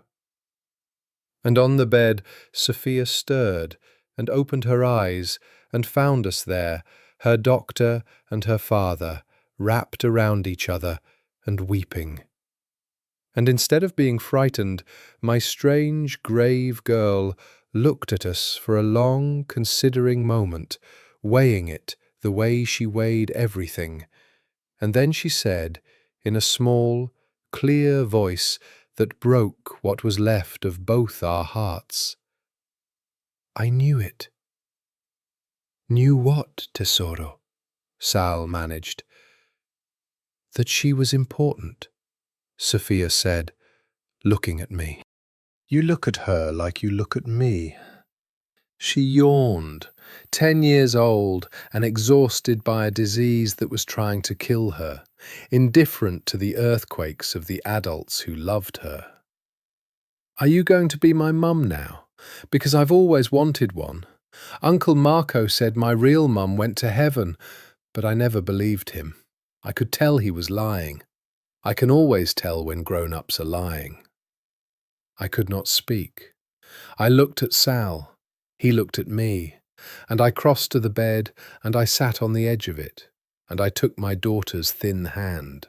My daughter's hand, the hand of the child I'd mourned for 11 years, and I said the truest thing I have ever said. Yes, I'm going to be your mum now.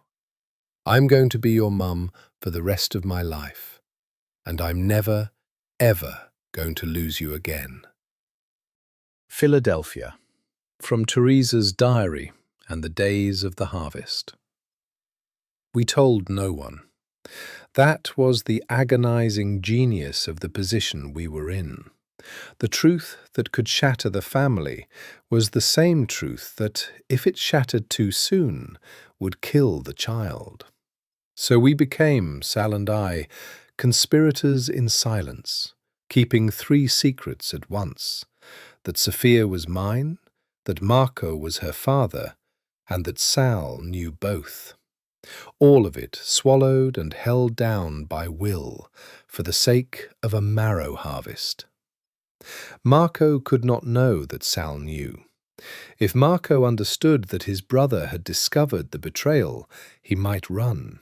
And even if he didn't run, the harvest requires a donor who is calm, healthy, cooperative, present.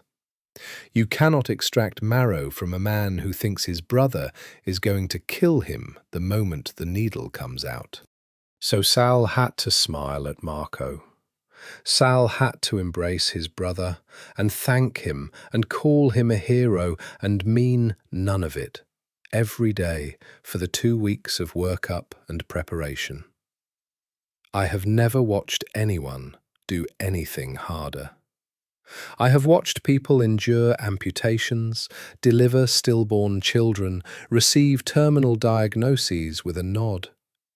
I have never watched anything as hard as Salvatore Greco embracing his brother and saying, "You're saving her life. I'll never forget this," while behind his eyes the warehouse burned. Marco, for his part, was radiant. He threw himself into the donor process with an almost frightening zeal. The diet, the injections of growth factor to boost his marrow, the endless tests.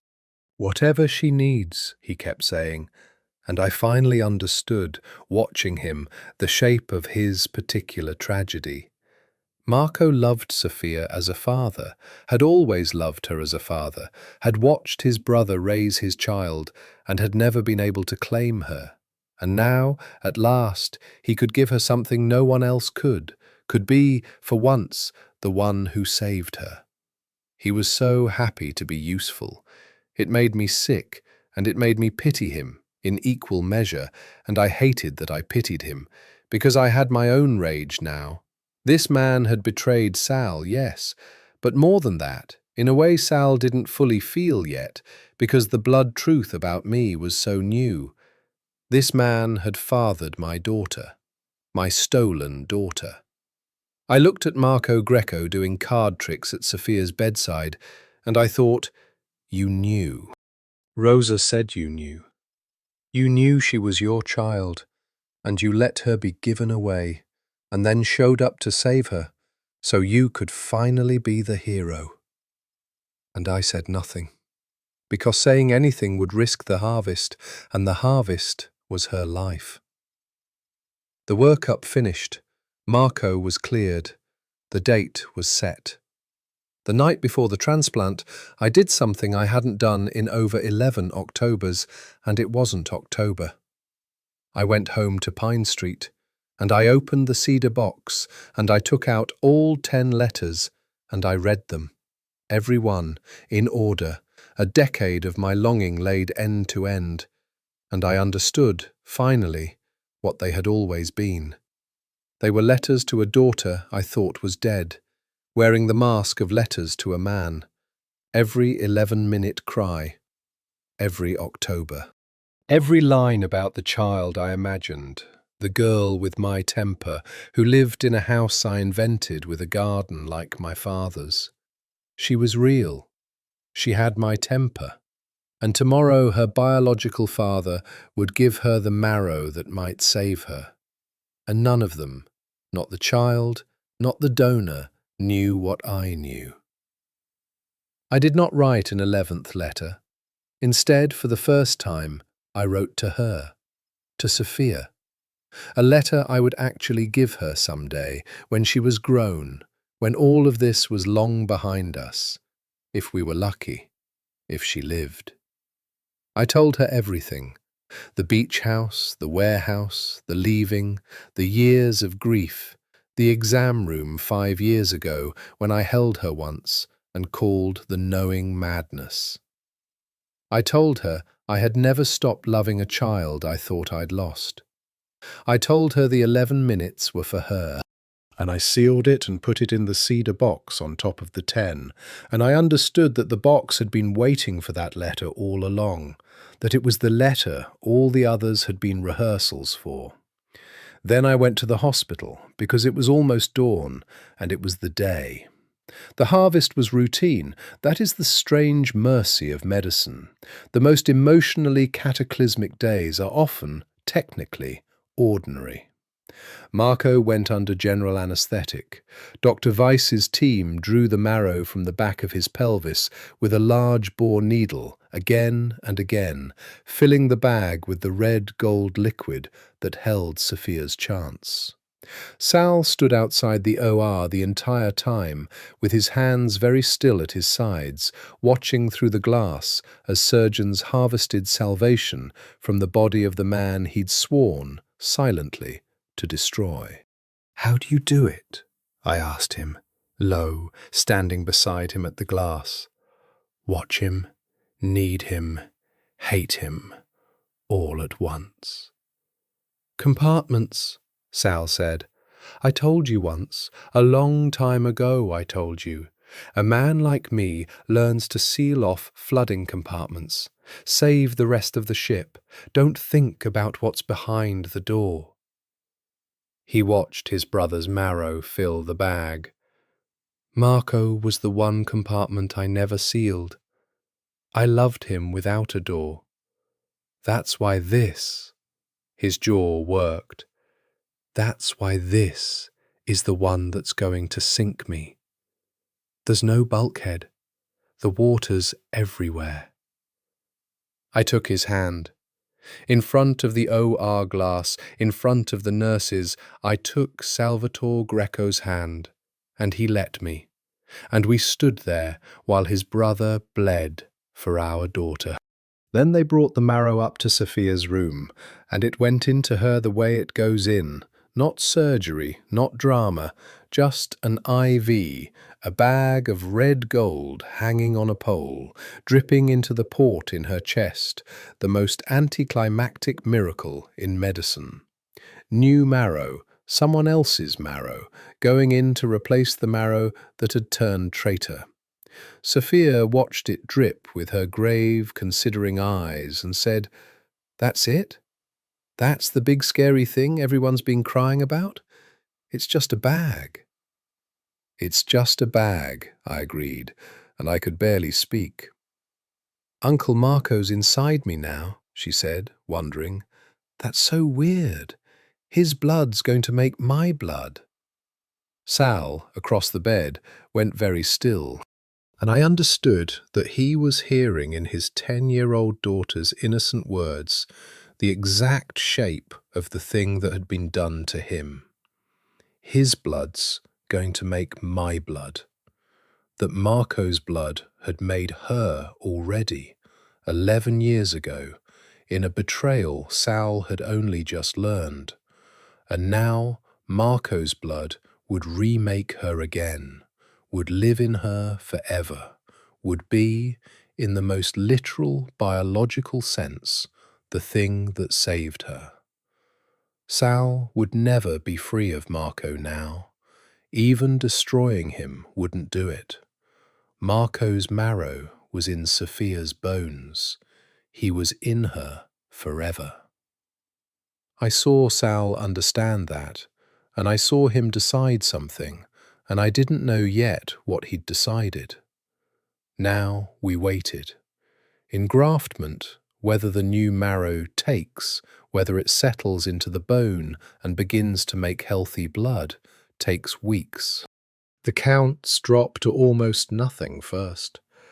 The child becomes, briefly, a person with no immune system at all, kept alive in a sterile room, vulnerable to a single stray germ.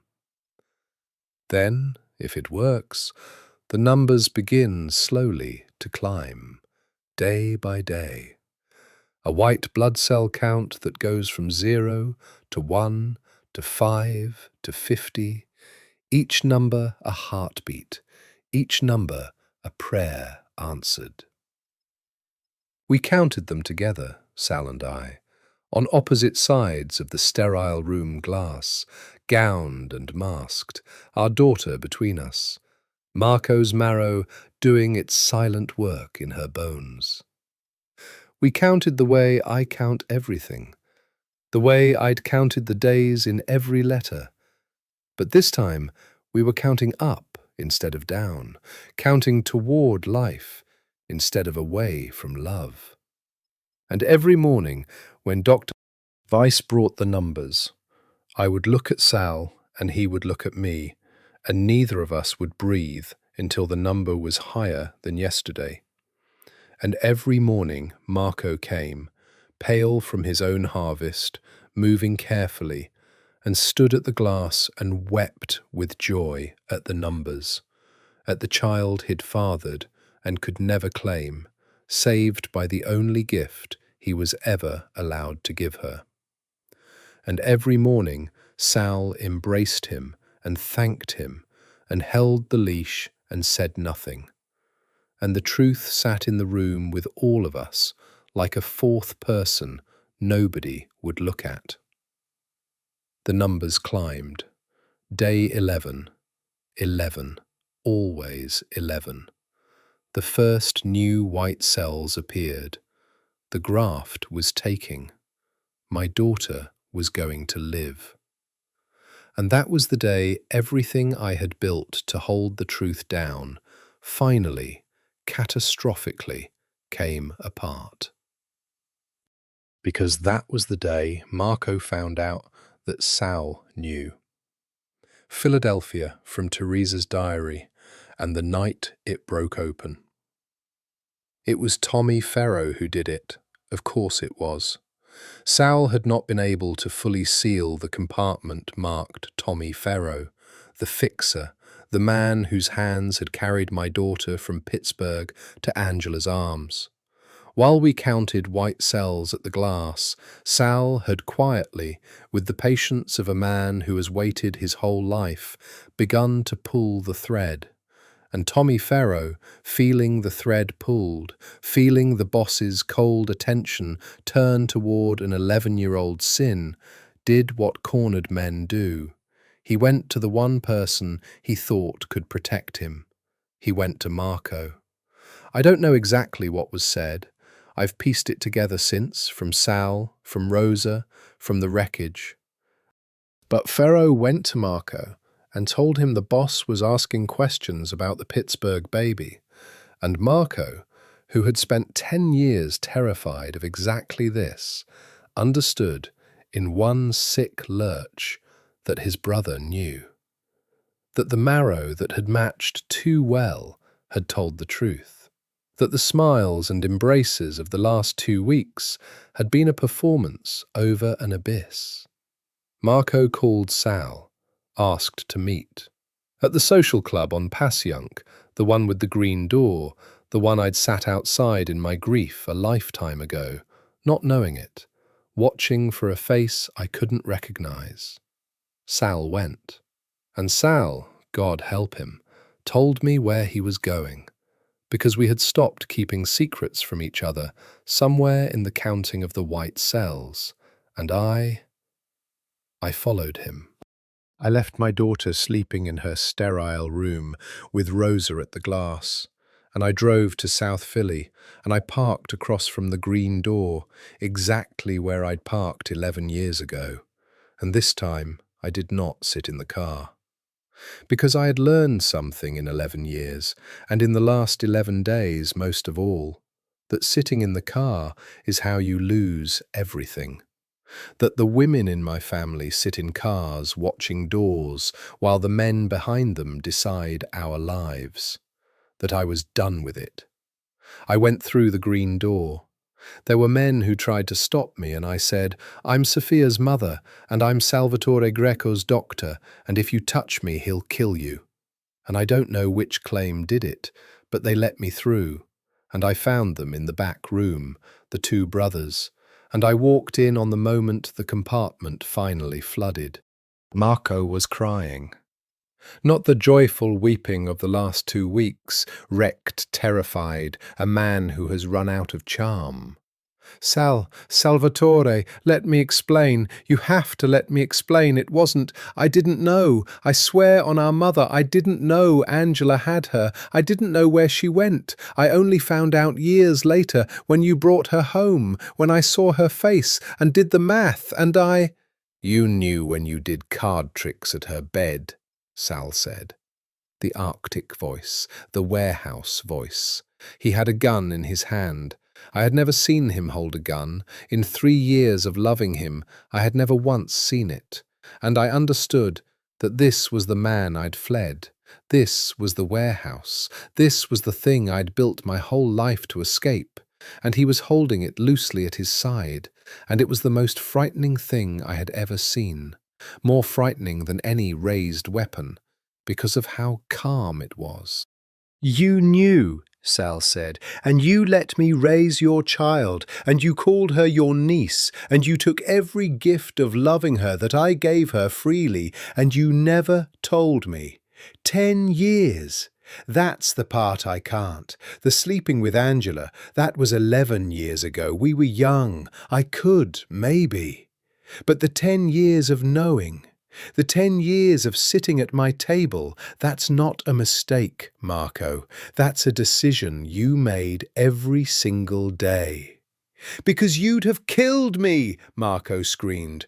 Look at you right now. You're standing there with a gun in your hand and you're asking me why I didn't tell you. This is why. Because the moment you knew, we'd be exactly here. And I couldn't leave her, Sal. I couldn't stop being near her. So I lied. I lied so I could stay in her life. I lied so I could watch my daughter grow up, even if I could never.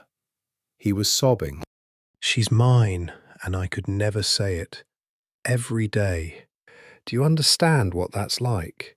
You got to be her father. I had to be her uncle. In my own— Stop, I said. Both of them turned. Neither had seen me come in.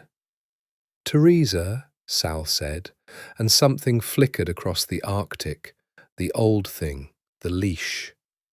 You shouldn't be here. Go back to her. No, I said, and I walked into the middle of the room, between the gun and the man it was pointed at, my daughter's biological father and the only father she'd ever known. And I said the thing I had come to say, the thing that only I in the entire world had the standing to say, because I was the only person present whom both of them loved, and neither had betrayed. Sal, put the gun down. Not because he deserves it. I don't care what he deserves. I hate him too. He fathered my stolen daughter and let her be given away, and I would like to kill him myself.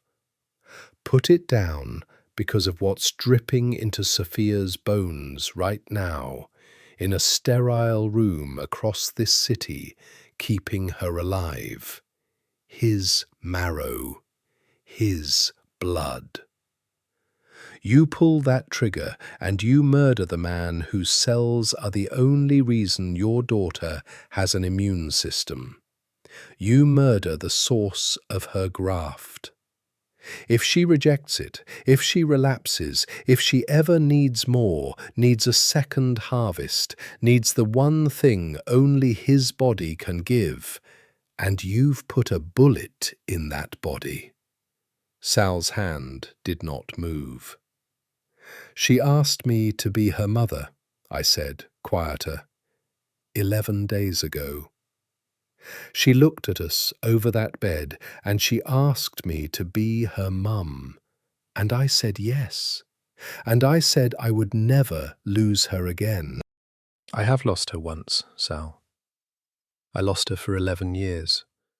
I will not lose you to a prison, and I will not lose the donor she may still need, and I will not raise our daughter in a family that has a murder at the centre of it. She'll feel it. Children feel these things. She can already tell when grown-ups are lying. She told me so herself. Do you want her to grow up in a house built over her uncle's grave? The gun stayed level. Marco was on his knees now, silent, hands over his face. There is no clean version of this, I said. There's no version where any of us is innocent. You raised another man's child. I lost my own and didn't look for her. He betrayed you and stayed. Angela lied. Ferro trafficked her.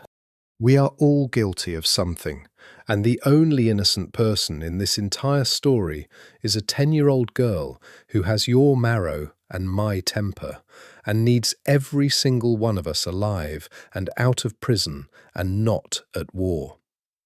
I took a breath. So put it down, and let's go be the thing she needs, which is a family, a broken, terrible, guilty family, but alive, all of us, for her. The room was silent for a very long time. And then Salvatore Greco, the man the city feared, the man whose rivals stopped existing, the man I had fled a lifetime ago for holding a gun in a warehouse, looked at me, and looked at his brother on his knees, and looked at nothing, at the middle distance where I think he was seeing his daughter's face, and slowly, slowly, he lowered the gun. "Get out," he said to Marco. Not a scream, a whisper, worse than a scream. "Get out of this city tonight. Go somewhere I can't see you. If she needs you, if she ever needs your marrow again, I'll call, and you'll come, and you'll give it, and then you'll leave again. That's the deal. That's the only deal. You stay alive because she might need you. You stay away because I can't look at you. And you never, ever tell her what you are to her. That's mine to decide, and hers, and Teresa's, not yours. You gave up the right to any of it the first day you did a card trick at her bed and called yourself her uncle." His voice cracked finally, once. "Goodbye, Marco." And Marco Greco got up off his knees and looked at his brother, and looked at me, and looked, for the last time in a long time, in the direction of the hospital where his daughter's blood was learning to save itself with his gift inside it. And he walked out the green door into the dark, and he was gone. Sal stood there with the gun hanging from his hand. I crossed to him. I took the gun, he let me, and I set it on the table, and I put my arms around him, and this time he didn't break. This time he just held on, the way a drowning man holds on, the way you hold the one anchor point of the only leash that ever held you. "You talked me back from the edge," he said into my hair. "Again." "That's my job now," I said. "One of them." From the diary of Teresa Colombo, the weeks after. She lived. I want to write that as many times as there are days I thought she wouldn't. She lived. The graft took. The white cells climbed day after day past the danger into the safe country. The marrow Marco left behind in her bones, the one gift he was permitted to give, the gift that would outlast his banishment, that would be part of her for the rest of her life, did its silent, generous work, and made her blood and my daughter, whom I mourned for 11 years, came back from the edge of death. Dr. Weiss used the word cure eventually. He used it carefully, the way careful men use enormous words, with caveats and follow-up schedules and the sober statistics of relapse. But he used it, and I heard it, and I went into the supply closet at the hospital, and I cried. Not 11 minutes. I timed it out of old habit. 40 minutes. The 11-minute cries were for a child I thought was dead. This was a 40-minute cry for a child who was alive, and it was the best 40 minutes of my life. We told her the truth. Not all of it, not Marco, not yet. That's a truth for when she's grown, a truth Sal and I have agreed to hold until she's strong enough to choose what to do with it. But the part that mattered, that I am her mother, her biological mother, that I didn't give her away, that I lost her, that I looked for her. I let myself have that small grace in the telling. I said I looked for her, and Sal didn't correct me. And maybe it's even true. Maybe 11 years of letters and a folder of clippings and a name I couldn't cross out was a kind of looking, and that I found her, and that I'm never leaving. She took it the way she takes everything, gravely, weighing it. And then she said, "So Papa's not my real dad?" And Sal, sitting on the edge of her bed, said the truest thing I've ever heard him say. "I'm the realest dad you'll ever have. The blood doesn't make it, the nights make it. The bad dreams and the fevers and the 10,000 bottles I warmed and the fact that I would burn down the world for you, that makes it. Blood is just chemistry, tesoro. I'm your father because I chose you every single day, and I'll keep choosing you. That's what a father is." And Sophia looked at him, my grave girl, and she said, "Okay, then I have 2 real parents. That's more than most people get." And she went back to her book, and Sal and I looked at each other over her scarfed head, the hair growing back now, dark, soft as down, and I understood that children are so much braver than the adults who are terrified of frightening them. We are a family now. I still cannot quite write it without my hand shaking, but it's true. A broken, terrible, guilty family, exactly as I named it in the back room of the club with a gun on the table. But a family. Sophia has a mother and a father and a house in Chestnut Hill with too many cameras and men who look like gardeners. And I have not moved in, not yet, because I have not yet decided how much of Sal's world I can live inside. And that is a truth I'm still writing my way toward. Because here is the thing I have to be honest about, even now, even in the middle of joy. Salvatore Greco is still Salvatore Greco. I stood in that back room and watched him hold a gun on his own brother. I know now, with my own eyes and not through newsprint, what he is. The warehouse I fled 11 years ago is not gone. It's just that I now stand on the other side of the door because our daughter is inside the house. I asked him about it. One night, on the terrace of the penthouse above the Black River, Sophia asleep inside, I asked him the question I'd been carrying. Can you stop? Get out? For her? For... I couldn't quite say for me, even then. And he was quiet for a long time, watching the river. And then he said, My father tried to get out once. You know how that ended? I didn't. It didn't. There's no out, Teresa. Not the way you mean. Not a clean door I walk through into an ordinary life. But there's... He searched for it, the articulate, dangerous man, searching, the way he'd searched for how to describe coming up for air. There's less. There's stepping back. There's putting men between me and the parts that would touch her. There's spending the rest of my life making the world she lives in as clean as I can make it, even knowing I can never make it clean. That's the most honest thing I can promise you. Not that I'll be good, that I'll be less. For her, for you. That I'll spend every day being less than my nature, the way I've only ever managed to be around you. It wasn't the promise I wanted. It was, I think, the only true promise he was capable of making. And I have learned that a true small promise is worth more than a beautiful false one. David made me beautiful promises. Sal has never once lied to me. That has to count for something. I have decided to let it count for something. The letters are done.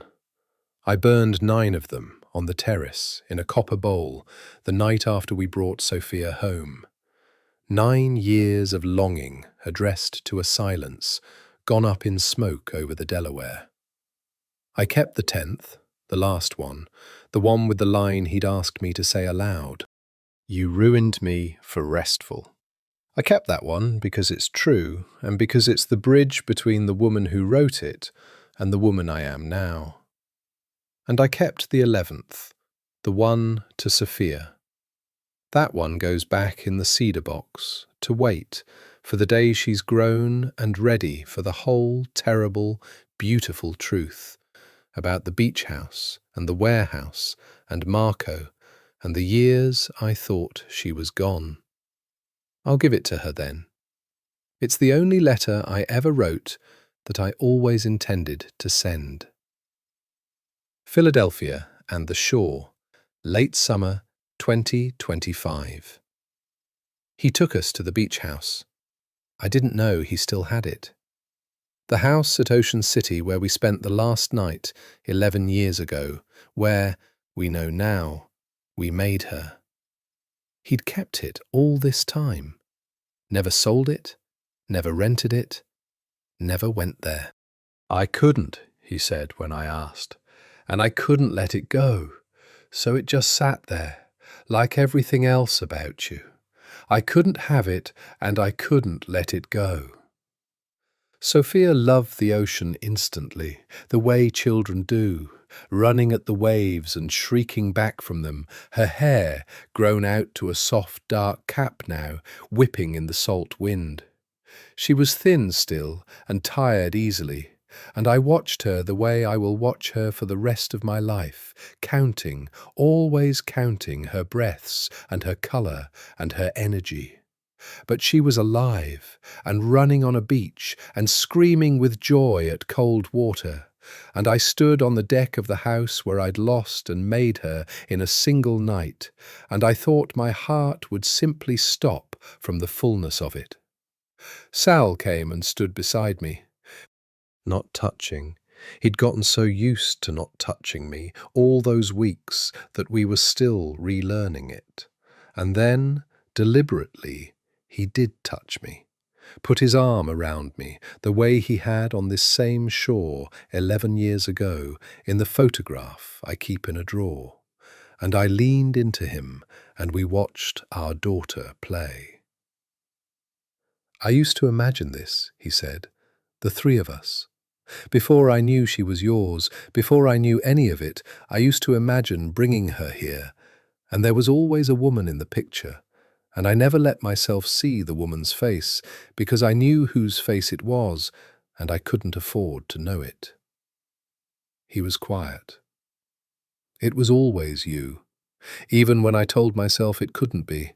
It was always your face I wouldn't let myself see. I imagined children, I said, in every letter. A girl with my temper, in a house with a garden like my father's. I invented her because I thought the real one was gone, and she was here the whole time. She was here, Sal, on this exact beach. Started right here. We were both crying a little, the easy tears of people who have cried so much they've made peace with it, watching our daughter chase a seagull down the sand. "Marry me," he said. I turned to look at him. He was not on one knee. There was no ring in a robin's egg box.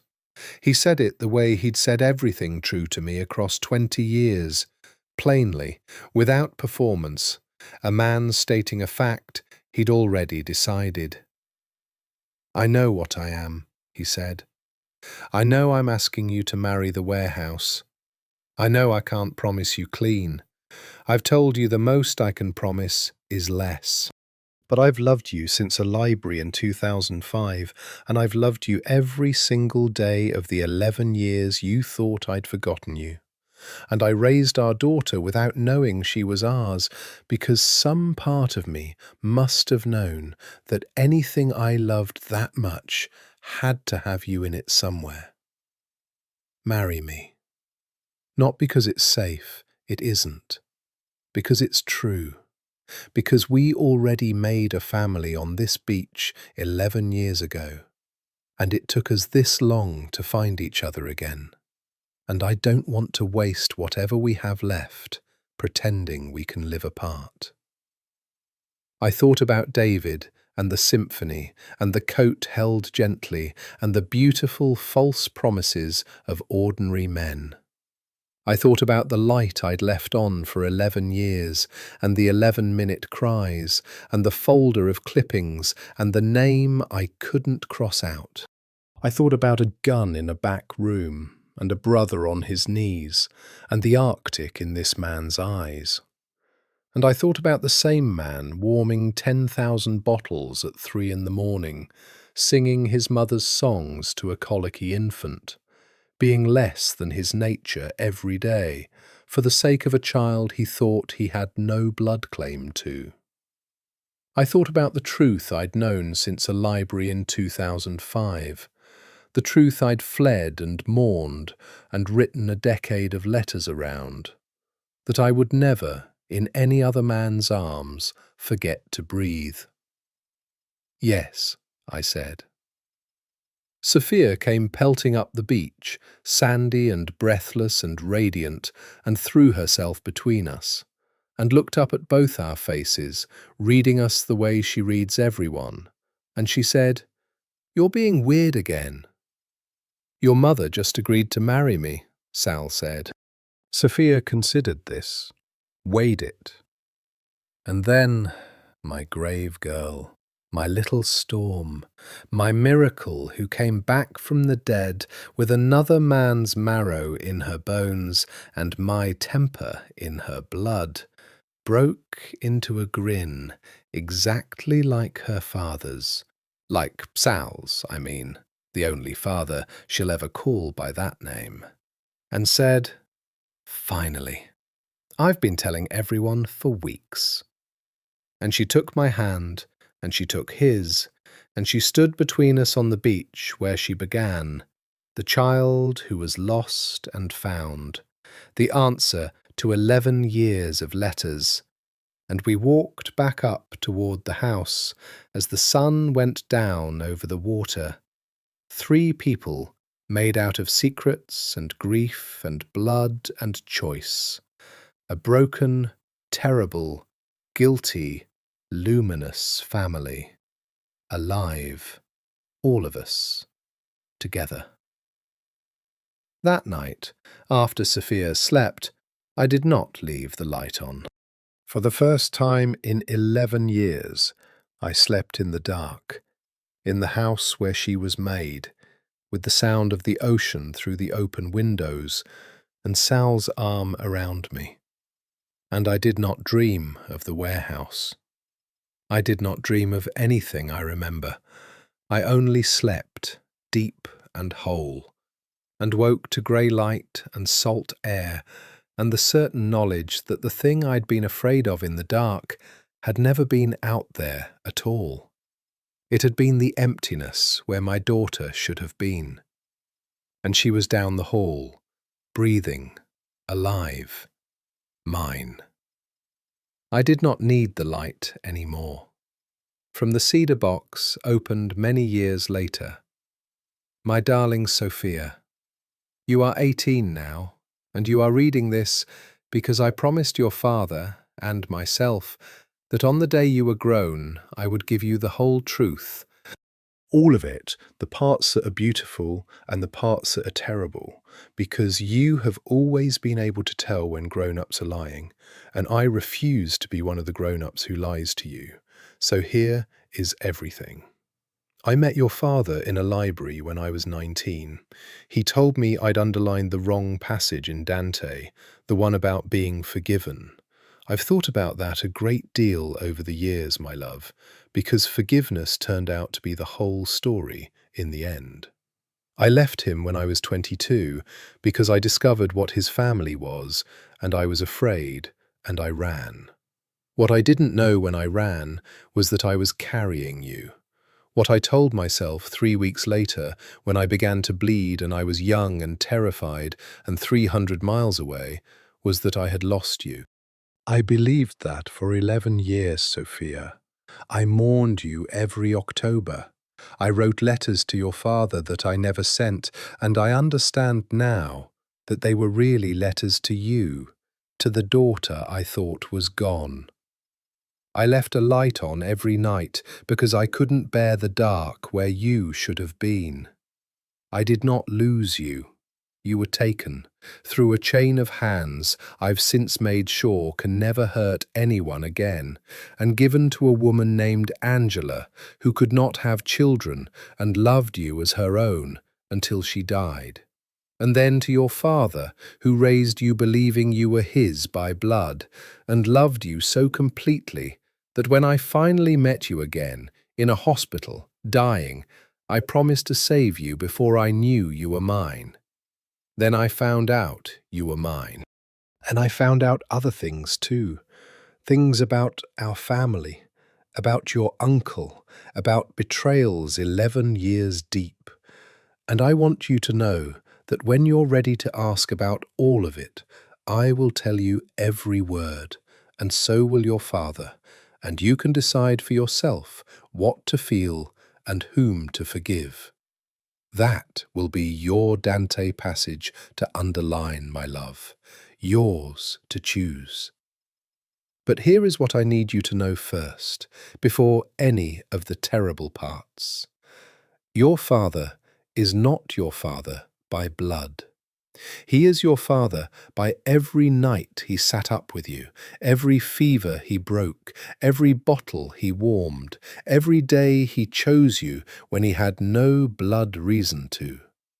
He told you once, when you were 10, that blood is just chemistry and the nights are what make it. He was right.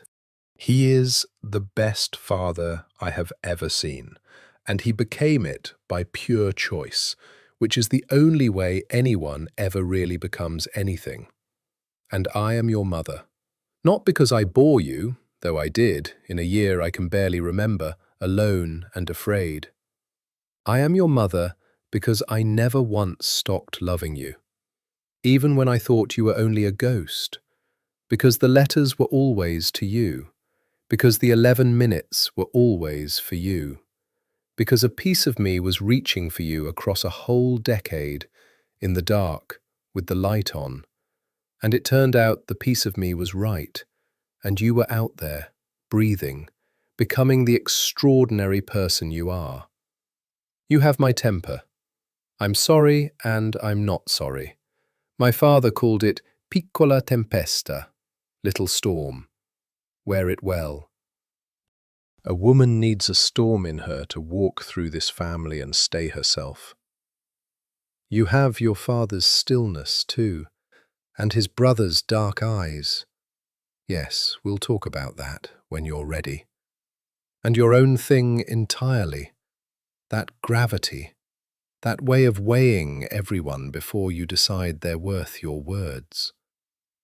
You've had it since you were 5 years old, on an exam table, in a room where I held you once and called the knowing madness. You've always been exactly yourself. It's the most beautiful thing I've ever watched happen. We are not a simple family, my love. You know that better than anyone. Your father is what he is, though he has spent your whole life being less than his nature, for your sake and mine. And that effort, that daily, unglamorous, unwinnable effort to be less than the thing he was built to be, is the truest love I know. There is danger in our world. There is a green door in South Philly, and men who look like gardeners, and a great deal we don't talk about at dinner. I made my peace with it the day I walked through that green door myself, to stand between your father and the worst version of himself. Because I had learned that the women in our family don't sit in cars anymore, watching doors. We go through them. Go through them, Sophia. All of them.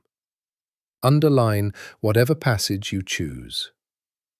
I kept every one of these truths in a cedar box your grandfather built me, waiting for the day you were old enough to hold them. There were other letters once, 10 of them, a decade of my grief. But I burned 9 on the terrace the night we brought you home, because I didn't need them anymore. The 10th I kept, and this 11th, the only letter I ever wrote that I always meant to send. It's yours now.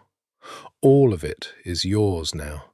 The grief and the joy and the terrible, beautiful truth, and the family that fought its way back to itself just in time to save your life. You asked me once, when you were 10 and dying and braver than all of us, if I would be your mother now. I said yes, and I said I would never lose you again. I have kept that promise every single day. It is the only promise I have ever kept perfectly. I love you. I always did, even in the dark, even with the light on, even when I thought you were gone. Welcome to the whole truth, my little storm. Come find me when you've finished reading. I'll be right down the hall. I'm not going anywhere. I never was. Your mother, always, Teresa downstairs, in the house in Chestnut Hill, with its too many cameras and its gardeners who are not gardeners. A man who was once the most feared name in Philadelphia sat at a kitchen table, warming his hands around a cup of coffee, listening to his daughter's footsteps overhead go still, the sound of a girl finishing a letter, and then start again, faster, coming down the stairs, and he looked up as she came into the room with her mother's storm in her eyes and 11 years of truth in her hands. And he opened his arms, because he had learned at last the one thing his father never taught him, that you do not seal the compartment where you keep the ones you love. You leave the door open. You leave the light on until you don't need it anymore. And you choose them every single day for the rest of your life.